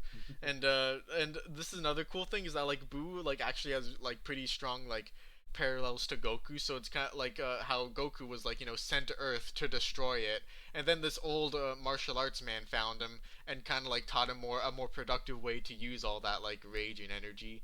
And like a little amnesia helped too. They both actually had amnesia, which is Yeah, a cute that is detail. really funny. And it's just like, oh, Yeah, like he's literally their doing what evil his grandpa. side Yeah. gets like stopped, Yes. and then someone who represents their evil side shows up. Yeah. It's really good. Yeah, So like he's Uh, literally like the series literally ends with Goku doing what his grandpa Gohan did for him when he was young, and yeah. that's great. Uh, Yeah. no, here's a fun fact about Dragon Ball that a lot of people probably don't realize. If you want to know its length, you actually shouldn't go by the chapter count because Dragon Ball is not Battle Shonen chapter length. It's gag manga length, Yeah. meaning it's even to the very end. Dragon Ball's chapters are really short. Yeah, I know. It's like what, like 15, 14 pages on average or something. Yeah, I think it's 14. Yeah. Yeah. So Dragon Ball is in total 42 volumes, which is what like about as long as Toriko, I think. Yeah. Or shorter than Bleach, Naruto, and Oh, definitely One way Piece. shorter. Way a lot shorter, yeah. Way shorter. Ah. All right. Oh, and then also we can talk about Super a little, but it was just a small nitpick. I hate when people bring up Toriyama and how he's bad at writing, and then talk about fucking Super. I mean, to be fair, he did help work on Super with. No, he helped, but like this isn't Mashima making the fucking storyboards for his sequel series. He's No. just there doing like an unknown amount of assistance. Yeah, I know. It's an annoying thing where people will just like, especially when they're just criticizing and talking shit.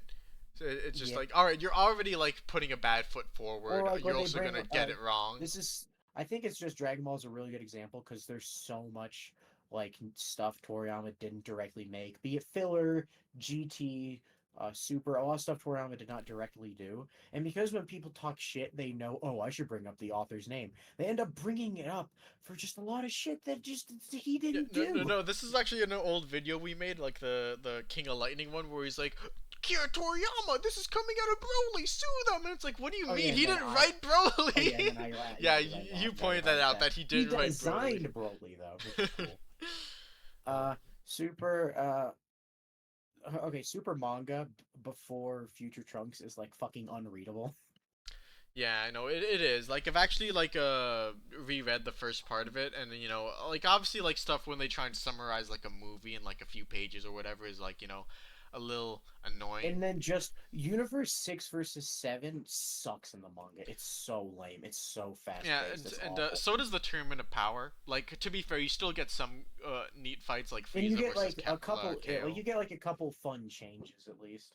Yeah, but like mostly, like I feel like it's a case where if you have the time for it, the anime did a way better job on the Tournament Mhm. Power. Like to be fair, like a lot of it just feels like fun like action and fluff with like and fan service and all that. But like also, I Right. think that's totally cool that there's just an arc like that. Like I Yeah. get to see Krillin have a fight, and it's a real fight for Yeah. Krillin. Whereas I would say the one where which one you like more is genuinely like it's pretty fair to be like, oh, I'm not sure which one I like more, is Future Trunks anime versus manga. I Yeah, think it's fair to be like, I oh, just I finished like reading that today. yeah, like oh, like one versus the other because like they both have like pretty interesting differences where it's one is not an outright downgrade compared to the other. They're Yeah, just like I different. think I overall prefer the anime because it gave Trunks his awesome spirit sword moment, and Yeah, it's just like, people oh, hate dude. that because they're like, well, what is Super Saiyan Rage? Explain it. No, but like it's cool because it's like literally like the dying planet that Trunks has been like fighting all this time to protect is now giving back to him, and he can use it to defeat Yeah, no, it's Zamasu, cool. I like who it. only ever trusted himself and doesn't trust other people because he's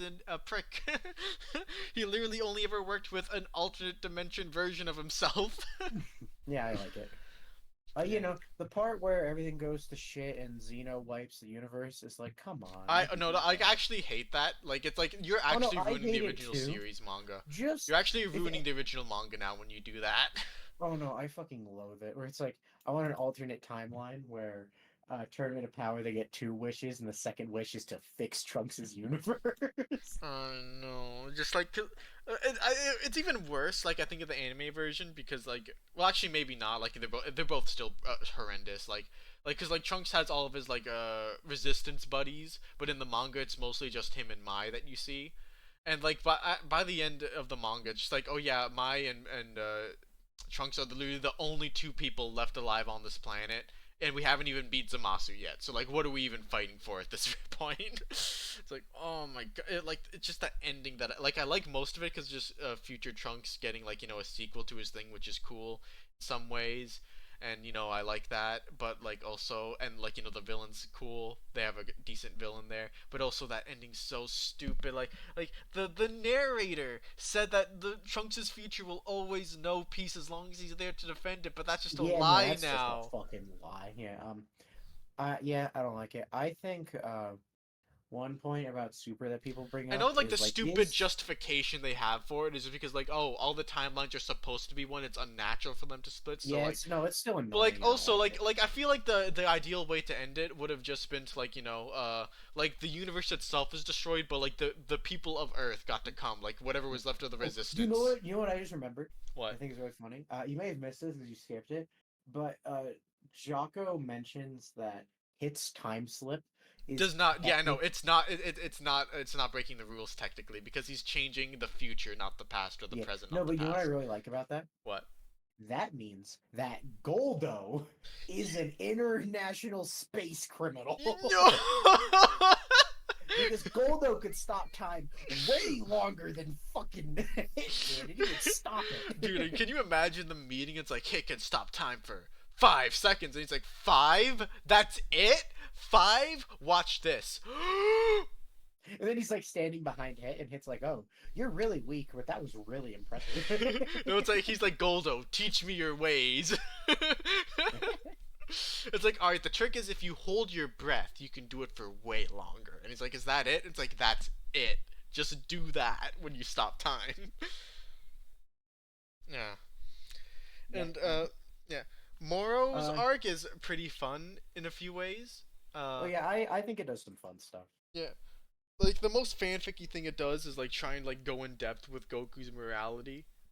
Cause Yeah, like which it is is kind of goofy. iffy and fuzzy around the edges, especially as the series goes on and on. Yeah. Oh, one thing that yeah, Moro arc is pretty. I think the Gas arc is just more interesting.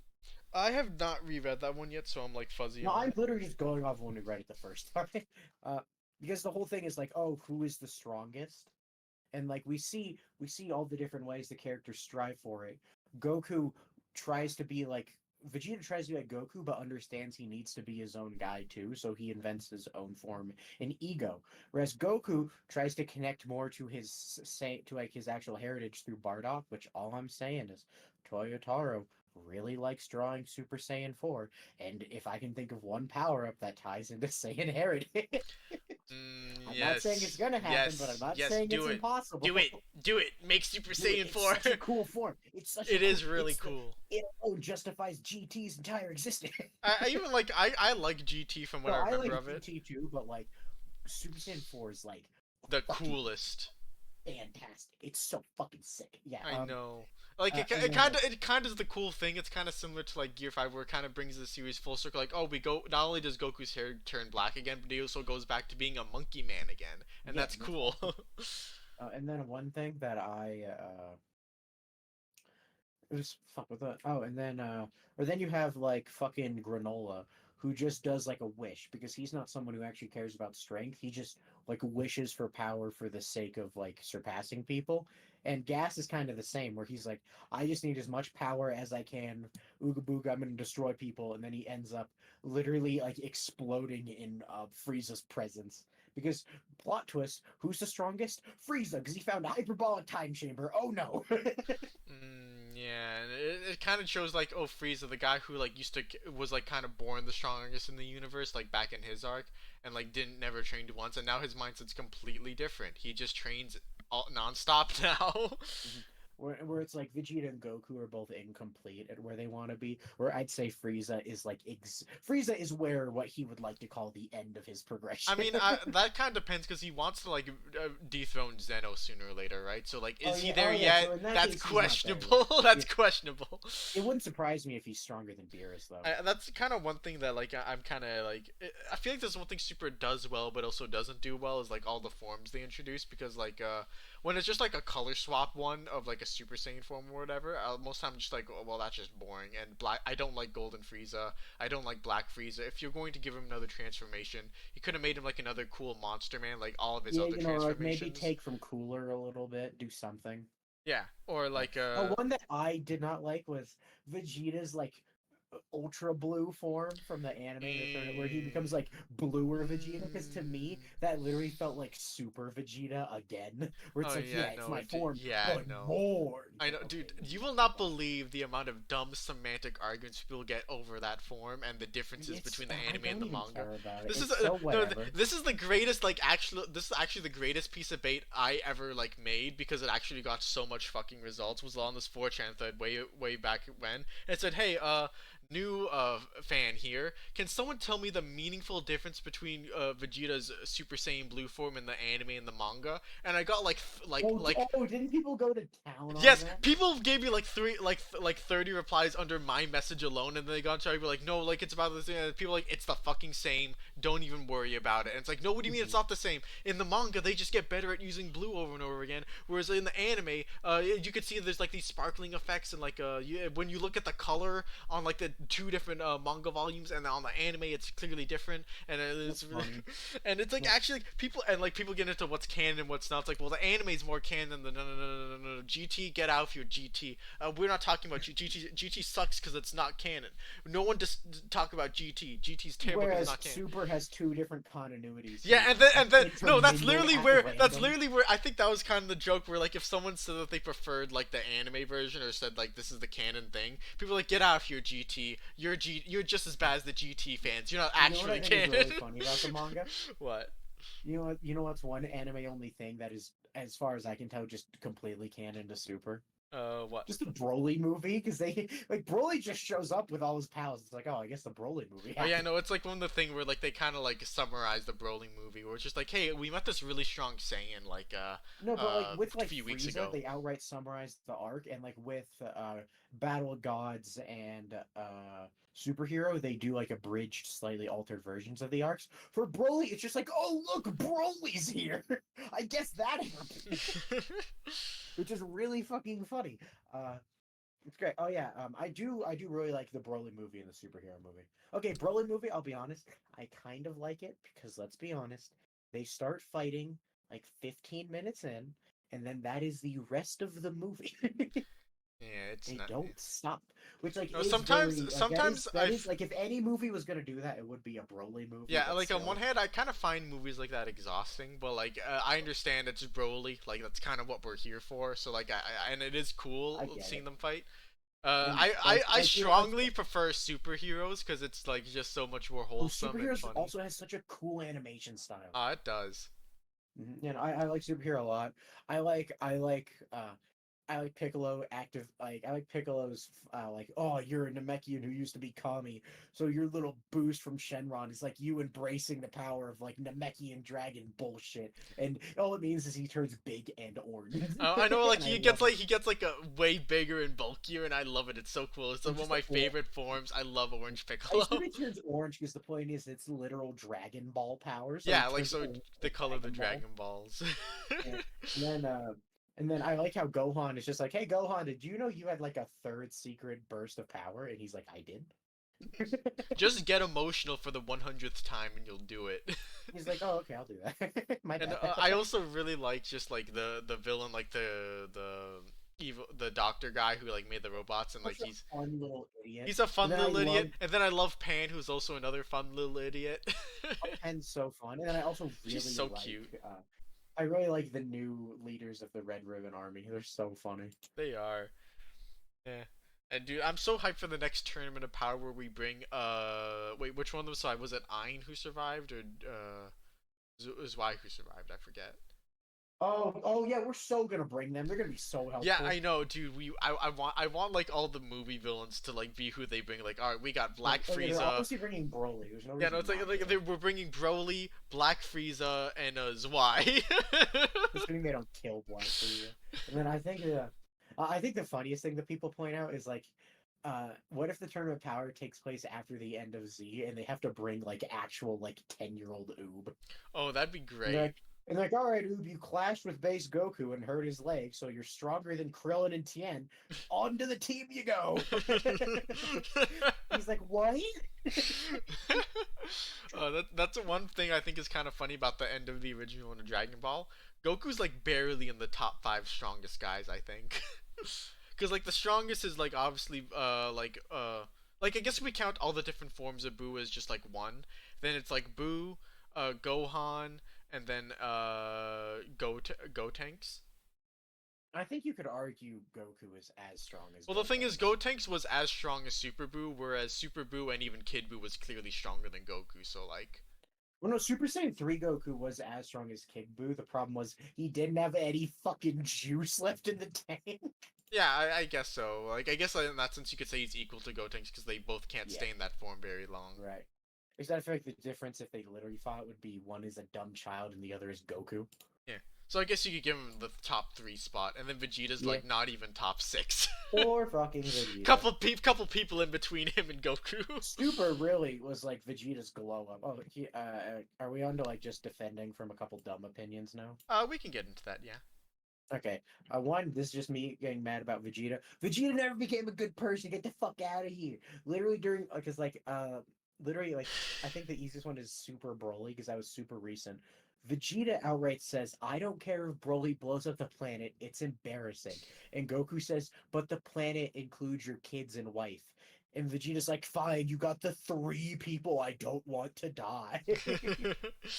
He's not a good person. And hell, during the Cell Saga, he's still actively evil. And then the Buu Saga is like, oh no, yeah, no, Vegeta is still very evil. It's just like under I the feel surface the now. thing is, I feel like less than outwardly evil. It's just like I will not inconvenience myself if someone else is putting the planet in danger if I really want to fight Kakarot in his 1 day back. So Yeah. it's like it's kind of like a precarious situation, but like he's like no, I have my priority. You have yours.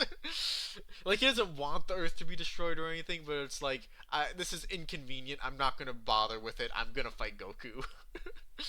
And that's one thing I really loved was like Gohan's like, I'm so sorry that your 1 day back to life had to be like this, Dad. And then he just smirks, looking at Vegeta with his big dumb M on his forehead, like he's completely fine with this. Oh, uh, he loves it. yeah. So this is probably like the worst bad opinion. Toriyama left the franchise over creative differences, according to Mother's Basement. he said that. He said the Buu Saga ended when it did because Toriyama parted ways with Shueisha due to creative differences. Uh, I think he just fucking made that up. Yeah, because like in all of like the volumes leading up to the end of Dragon Ball, like you can hear him like talking about how he kind of want to end it because like a weekly serialization is kind of killing him now that he has like a family and he's older now and his dog's fucking sick and he has all these models that he hasn't built yet. Like the answer was kind of like a lot simpler than just oh creative differences. It was no, he's like literally like he's happy to end it where it is because it's at a high point, and this is seems like a good time to dip out, even if the story could theoretically continue. Like he even said he Right. wanted to be in a way where like the story could go on, like the adventure could go on forever. He wanted that feeling for the ending. Right. But like he did wanted to like stop writing it because it was killing him. Yeah. Oh no, this is something I feel like a lot of people don't realize. Jump's golden trio of authors. So this is you guys call this like the old big three. Was Slam Dunk, Yu Yu Hakusho, and Dragon Ball. You all know what happened to Togashi. Yep. And then Inoue, the guy who does Slam Dunk and then Vagabond. Um, as you guys know, Vagabond is like one of the most beautiful things ever. Except he stopped fucking releasing chapters because his health is not great. And then it's the same with, and then like Dragon Ball, Toriyama's too. Toriyama's health got a lot worse. If you see like the one shot chapter he drew, like Dragon Ball Minus, like it doesn't look great. And it's like, yeah. And here's the fun fact of like, oh, why did those three get fucking murdered? Guys, back in the day, Jump used to have full So color chapters. many color chapters. Oh my god. I remember like in the one where like Cell is introduced, like his first form with all the spots. Like Oh my Toriyama fucking he god! brought up how like his hand was got like cramped to Him hell and and his back. like three assistants are like, I hate this character. He was like, I want him out of this form as soon as possible. Yeah, that's why Cell spent most of the time off screen looking for shit. Yeah, because it's a no, because it's like that is something worthwhile with Toriyama, Togashi, and Inoue. They were working for Jump when it was genuinely like the worst to its top artists. They were getting butchered. You know, not a good time. You know, the creative difference thing is so fucking weird. Like people, I would say, They use just it as to bad as justify the criticisms, I think. yeah, no, but I would say just as bad as Oda. People just make up shit about Toriyama all They the yeah, fucking they do. time. Yeah, they do. It's especially going to be very bad if you say something about him now because, you know, unfortunately, of the time of this recording, Toriyama passed away kind of recently, which kind of spurred us to make this video. Yeah. Uh, yeah. Oh So, no, here's how much of a fucking Dragon Ball kid I was, Puff. The first manga I ever physically owned was a fucking 3-in-1 of the first volumes of Dragon Ball. And that was the only manga I had for several years. And I would read the shit out of it. The pages are yellowed and the spine is about to fall apart. That fucker is old. dude, I remember when I was a lot younger, like, not only was Dragon Ball like my favorite thing ever, and I bought whatever shitty game came out that year or whatever, I Yeah. also read a ton of fan fiction, most of it about Gohan. Oh, like, what if you stop training and beat up Hercule? No, no, yeah, no. Some of the, I remember there's this one that was so mean spirited to her to Satan. It was Oh yeah, like the it. mean-spirited fanfics are I fucking know. Kino. No, like it ends with him like literally becoming homeless, his reputation going down the gutter. Videl like disowns him as her father, and then like marries Gohan, and like he gets to be like the tournament champion, and Nice. it gets a rich fancy house. Oh man, it's like No, that's and I kind of also agree with it too. Was like, yeah, that annoying Hercule always getting in the way of Gohan and Goku at the Cell games. Ugh, how could he? oh, And now I'm just like, he's my here's beautiful favorite boy ever. no, How could you here's do something that to funny. Hercule? I actually know the first time I was ever exposed to Dragon Ball. I was a little kid and I didn't know what it was. I went to a movie with my older cousin and her friend, and they were fucking around at the vend at a claw game, and her friend got the top prize. And she's like, I don't want this. Do you want it? I was like, hell yeah. It's some fucking bootleg figure that's like a fusion of Gohan and Goku. And you can't tell what the fuck it is. The other thing is, it was a very high quality bootleg figure. But I, for the longest time as a kid, was like, this is so cool. What the hell is this? And then I happened to be lucky. I did actually watch Dragon Ball starting at Dragon Ball because I looked up Dragon Ball Episode 1 into YouTube and it came up. And I was like, oh, nice. This is where Man, I watch it. And then I eventually Goku went Super Saiyan, and I was like, oh, I have that. That was I guess that's another bad opinion is that like a lot of people started at Z because of the way like it was brought over to the West and all that.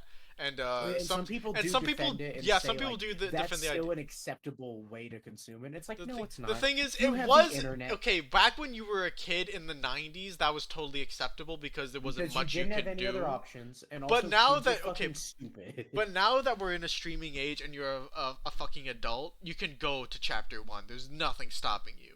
Nothing, and Yeah. also like again like we've talked a lot about like Piccolo and like Goku's characters like going from like the original to Z. Are you just gonna want to miss all of that? And like, or like even like all of Roshi's stuff and how like all that kind of comes back, like all of his advice, which is one of my favorite parts of the manga. Like you're saying that you're fine skipping that just because the tone's a bit different early on. Yeah, It's so it's stupid. just weird, and I don't like it. Yeah, I know it's stupid.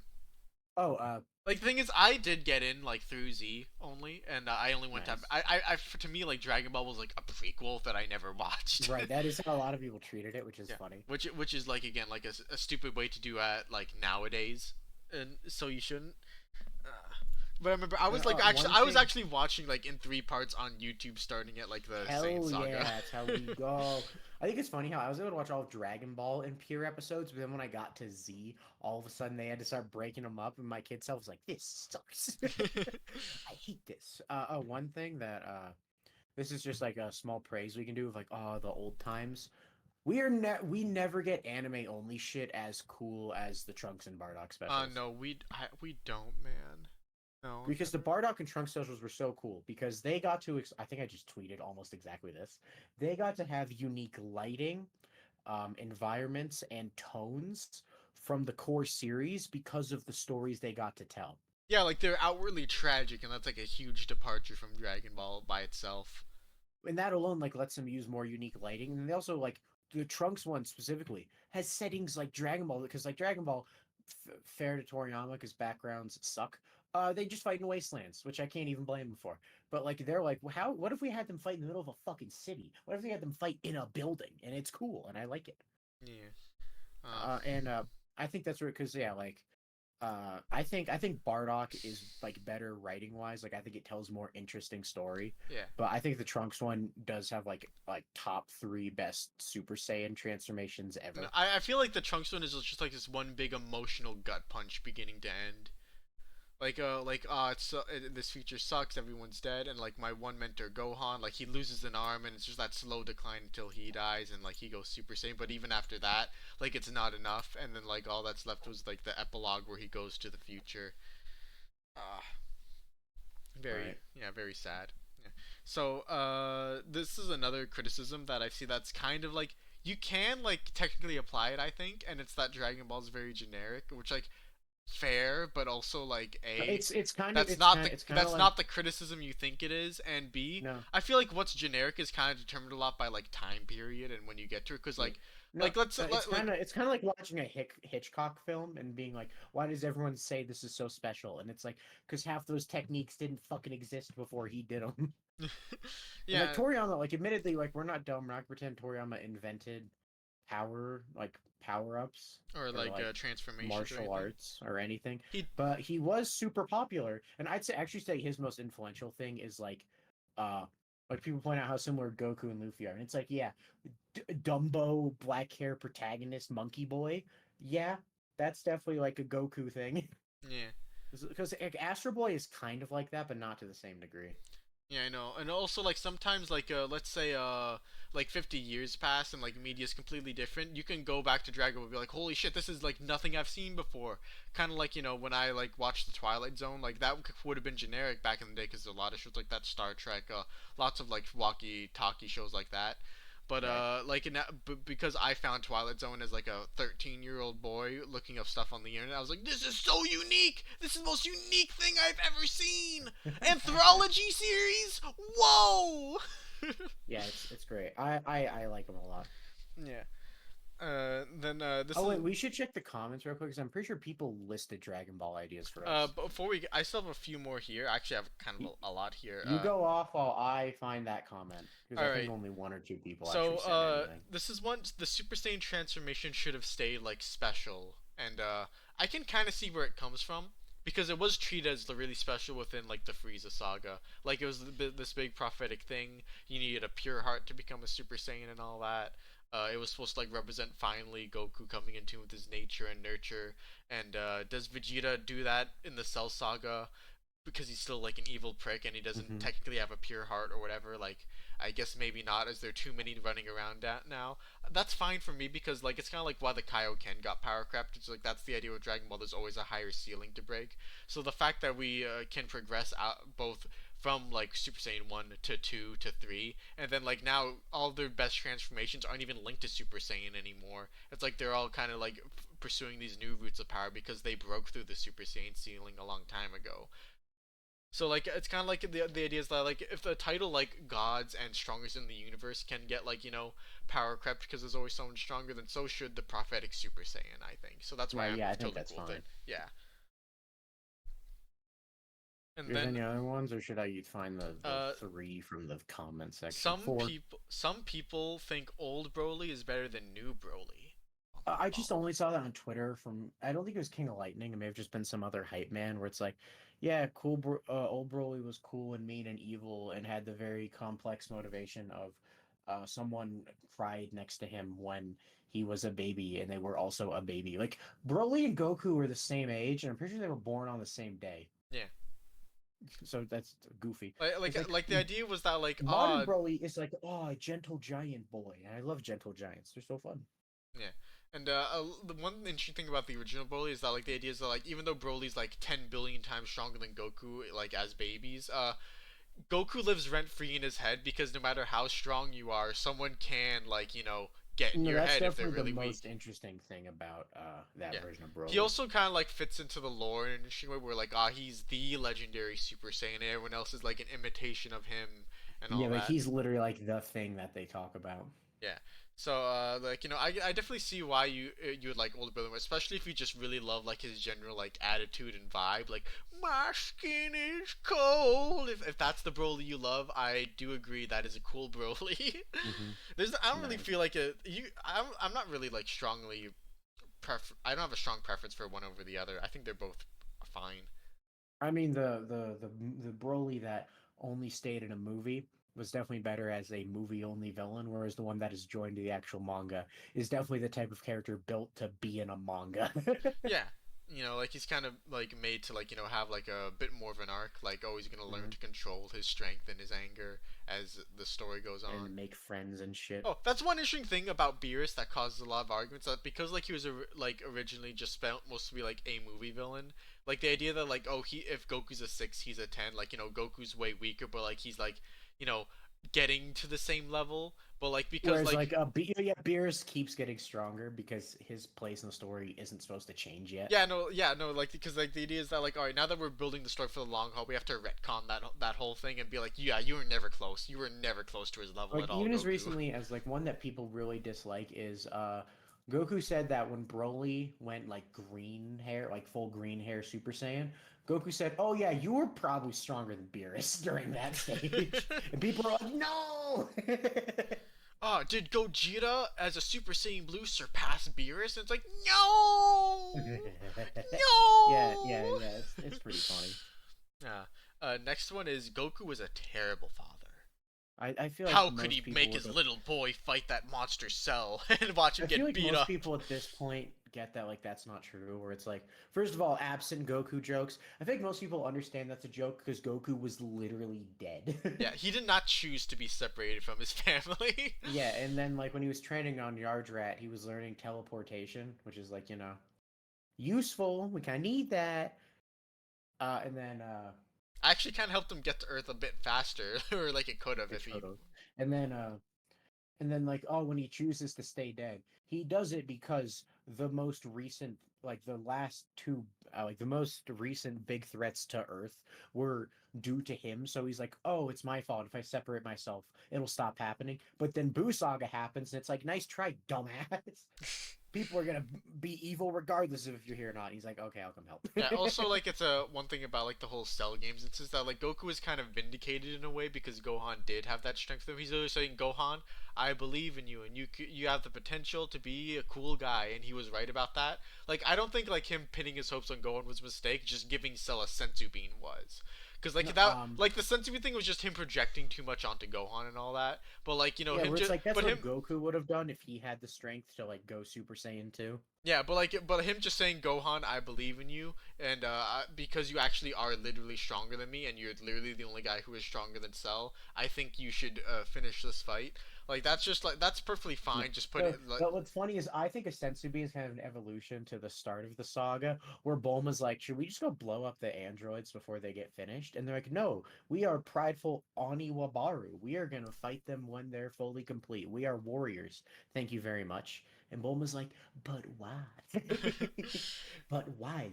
That's it. You're dumb." And then shocker, that didn't go great for them. And it's kind of the same thing there, where it's like you have the reasonable also wants to be a scholar Gohan, who's like, can I kill Cell? And Goku's like, yeah, just let me heal him real quick. And Gohan is like, why don't, though? don't, please don't. It's like, yeah, it is kind of just like the old martial arts pride versus like the rationality of defending the Earth and how they kind of collide. Yeah, and this is another thing that I like about Roshi is that like you can easily draw parallels between the Cell Saga and the Demon King Piccolo one because they bring up Demon King Piccolo's name a couple times.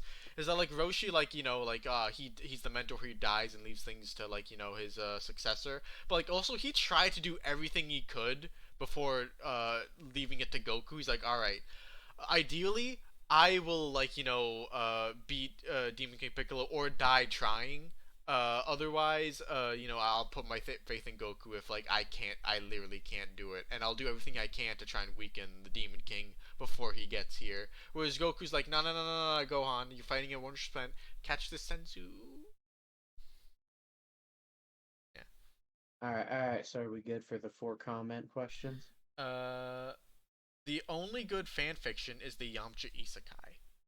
It's not the The only Yamcha good Isekai fanfic. isn't even that good. It's just like fine. It is. It is a funny joke. The idea is that like, oh, you're Oh, in it is Dragon. a funny joke where it's just like, haha, what if the jobbers knew what was going to happen and tried to stay strong? That is funny. We use the Uh, hyperbolic time chamber in the. yeah.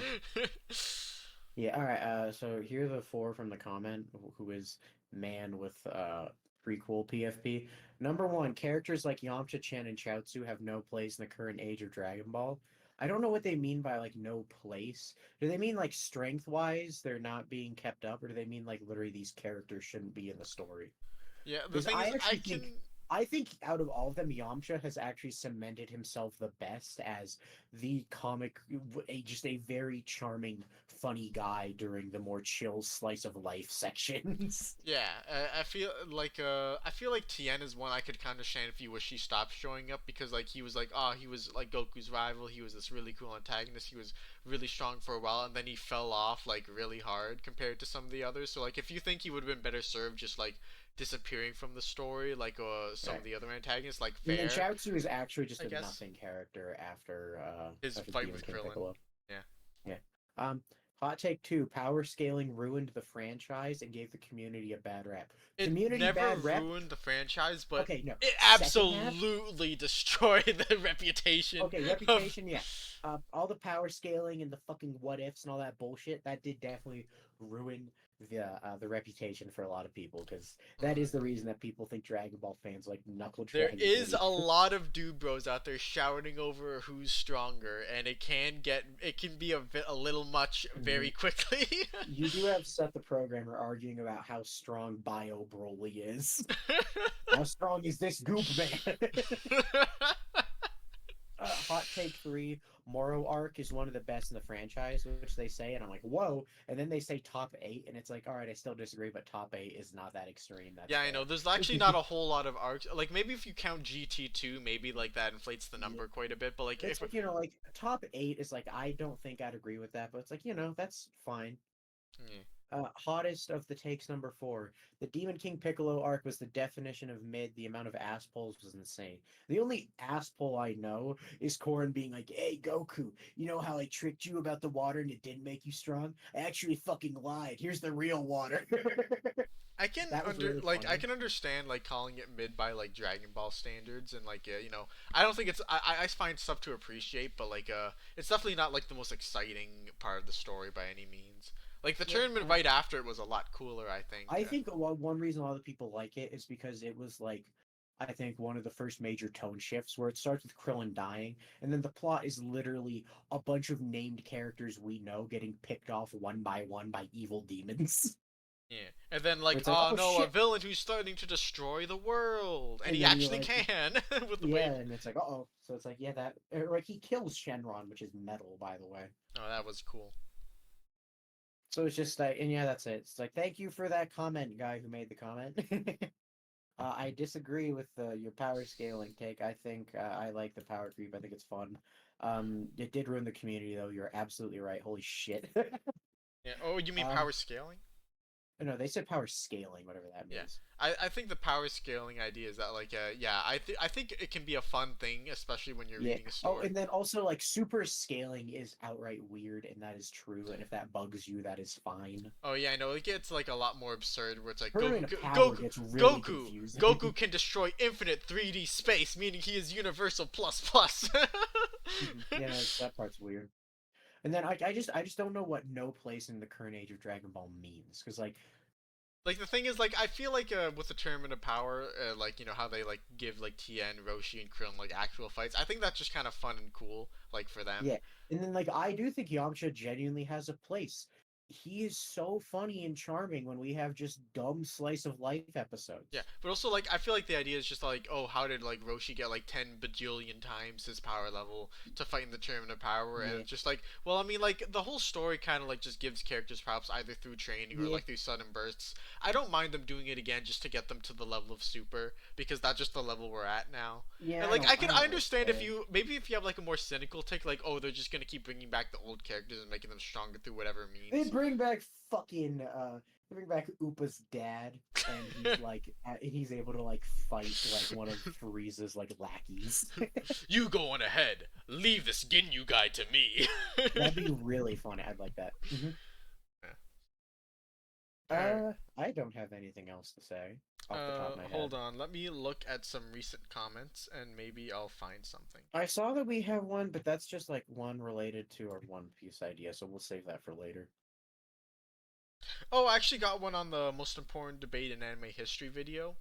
Oh, Uh, nice. this is a guy who thinks that Goku's more talented than Vegeta, which Well, I think their talent is like they're talented in different ways. Like Vegeta outright says Goku is like better at training than him. Like when Goku trains, he makes bigger strides more quickly. well, yeah, but that's obviously because their mindset, right?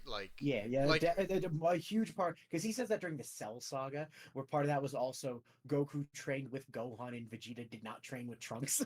yeah, like that's the thing. Like they approach it like Vegeta trains out of spite, where Goku does it out of pure enthusiasm, and B, when given the opportunity to train, Vegeta didn't take full advantage, but Goku did. So Yeah, like, because like when we get to Super, where Vegeta matches Goku's mindset, he catches up to Goku, yeah, or like even and like then a point this guy brings up, like, oh yeah, Goku mastered instant transmission, which is this cool yard rat technique. So did Vegeta in probably like a shorter time span because he wasn't there yeah, for a full year. and because he got fusion fission, which is awesome. Yeah. Dude, I remember when he got that, like the power scaling dude bros went crazy. Like, yo, dude, Cross versus Vegeta is so hype right now. He can beat Yahweh in Yeah, equal stats. yeah. Like literally, let's just bring up the fact that like Ultra Instinct was something Goku slowly unlocked and had to master for a long time. Or Vegeta's just like, oh yeah, I kind of just like bashed my head against the wall with Whis, and look what I came up with. And it's like obviously Vegeta was just born way fucking stronger than Goku was. I know, like power level 5 to like power level of 10,000 on Like birth or genuinely something. hundreds of times stronger. And it takes Goku years to catch up to that point. Like, And even and this is the funny literally, thing he's a about grown Vegeta that I ass really man and he doesn't even have a power level and of this is a. the thing I love about Vegeta. Vegeta, as people point out, beat Goku technically all 3 times they fought. It's just until the third one in Super. Even then, that one's like iffy. Vegeta's never had like a win that was satisfying to him because the first one he won, but then his friends beat him up and that made him sad. Second one, Goku was holding way back, and then even the third one in Super, which Vegeta is happy with, Goku and Vegeta were both not using like any techniques. Yeah, no, it was just fight in slow motion and Like they see weren't who. even using ki. And even then, like you could argue that like they did well because it was a flying battle, whereas Goku has said repeatedly that he fights better when it's just like planted on the ground. Yeah. So you could even say that like even Oh, then it that's was like one a realm thing Vegeta's that I better like. at. This is one thing I like about Toriyama's art style. The way he'll like make characters jump in real quick. Like they'll just get the small panel of characters like hopping like between like the canyons and the crevices and all that. I Right. I always find that just fun. I can like hear the sound Nice. effects in my head. Maybe just because I saw the original anime so many times, we're just like, oh, I see them moving in my head already. This is so Nice. great. It's like, all right. Or like, I think that's all we have to say for Dragon Ball. yeah, pretty much, yeah. If you have any Dragon Ball takes, put them please, because it's fun. We might do another one, although this video is absurdly Maybe. long. The longest Oh, Evil it's Pup so video we ever made, I fucking think. long. We talk about Dragon Ball for a while. 1 hour and 49 minutes and 4 seconds. Oh, poor people. Poor How fucking long people. is your recording again? I might have to play it like two or Oh three times. god, I'm gonna have to play. Oh, damn it. I don't know if it's long enough. I'll check. The thing is, it's fine. I could just play it on loop a second time. I do that all the No, time in these videos. okay, I've been playing Dragon Ball Fusions, which is a game I love. And I recorded it for a bit because I was like, oh, this will be good background footage. Didn't think we'd take this fucking long. No, oh man. All right. Well, just in case the footage is not that long, goodbye. Yeah, no, wait, no. Before anything else, rest in peace, Akira Toriyama. Oh You yeah, made a pretty great manga that like you did. changed my life forever in ways I can't even imagine how different I would be if Dragon Ball didn't exist. Like genuinely. Uh, yeah, and also, guys, remember if we get to 500 subs, Shiki promised that he'd record his own audio, so Evil Puff Although won't I think a sound lot so of people shit would anymore. probably argue that you sound worse than me sometimes. Oh no, that's definitely like I remember. I think in some of these recordings you could hear my dad coughing, even though he's like a Yeah, and floor that's above because me. I have Discord's crisp setting, filtering, all that bullshit. Half the time when I sound bad, it's just because of your shaky internet. That's probably true. All right, well, goodbye. Goodbye.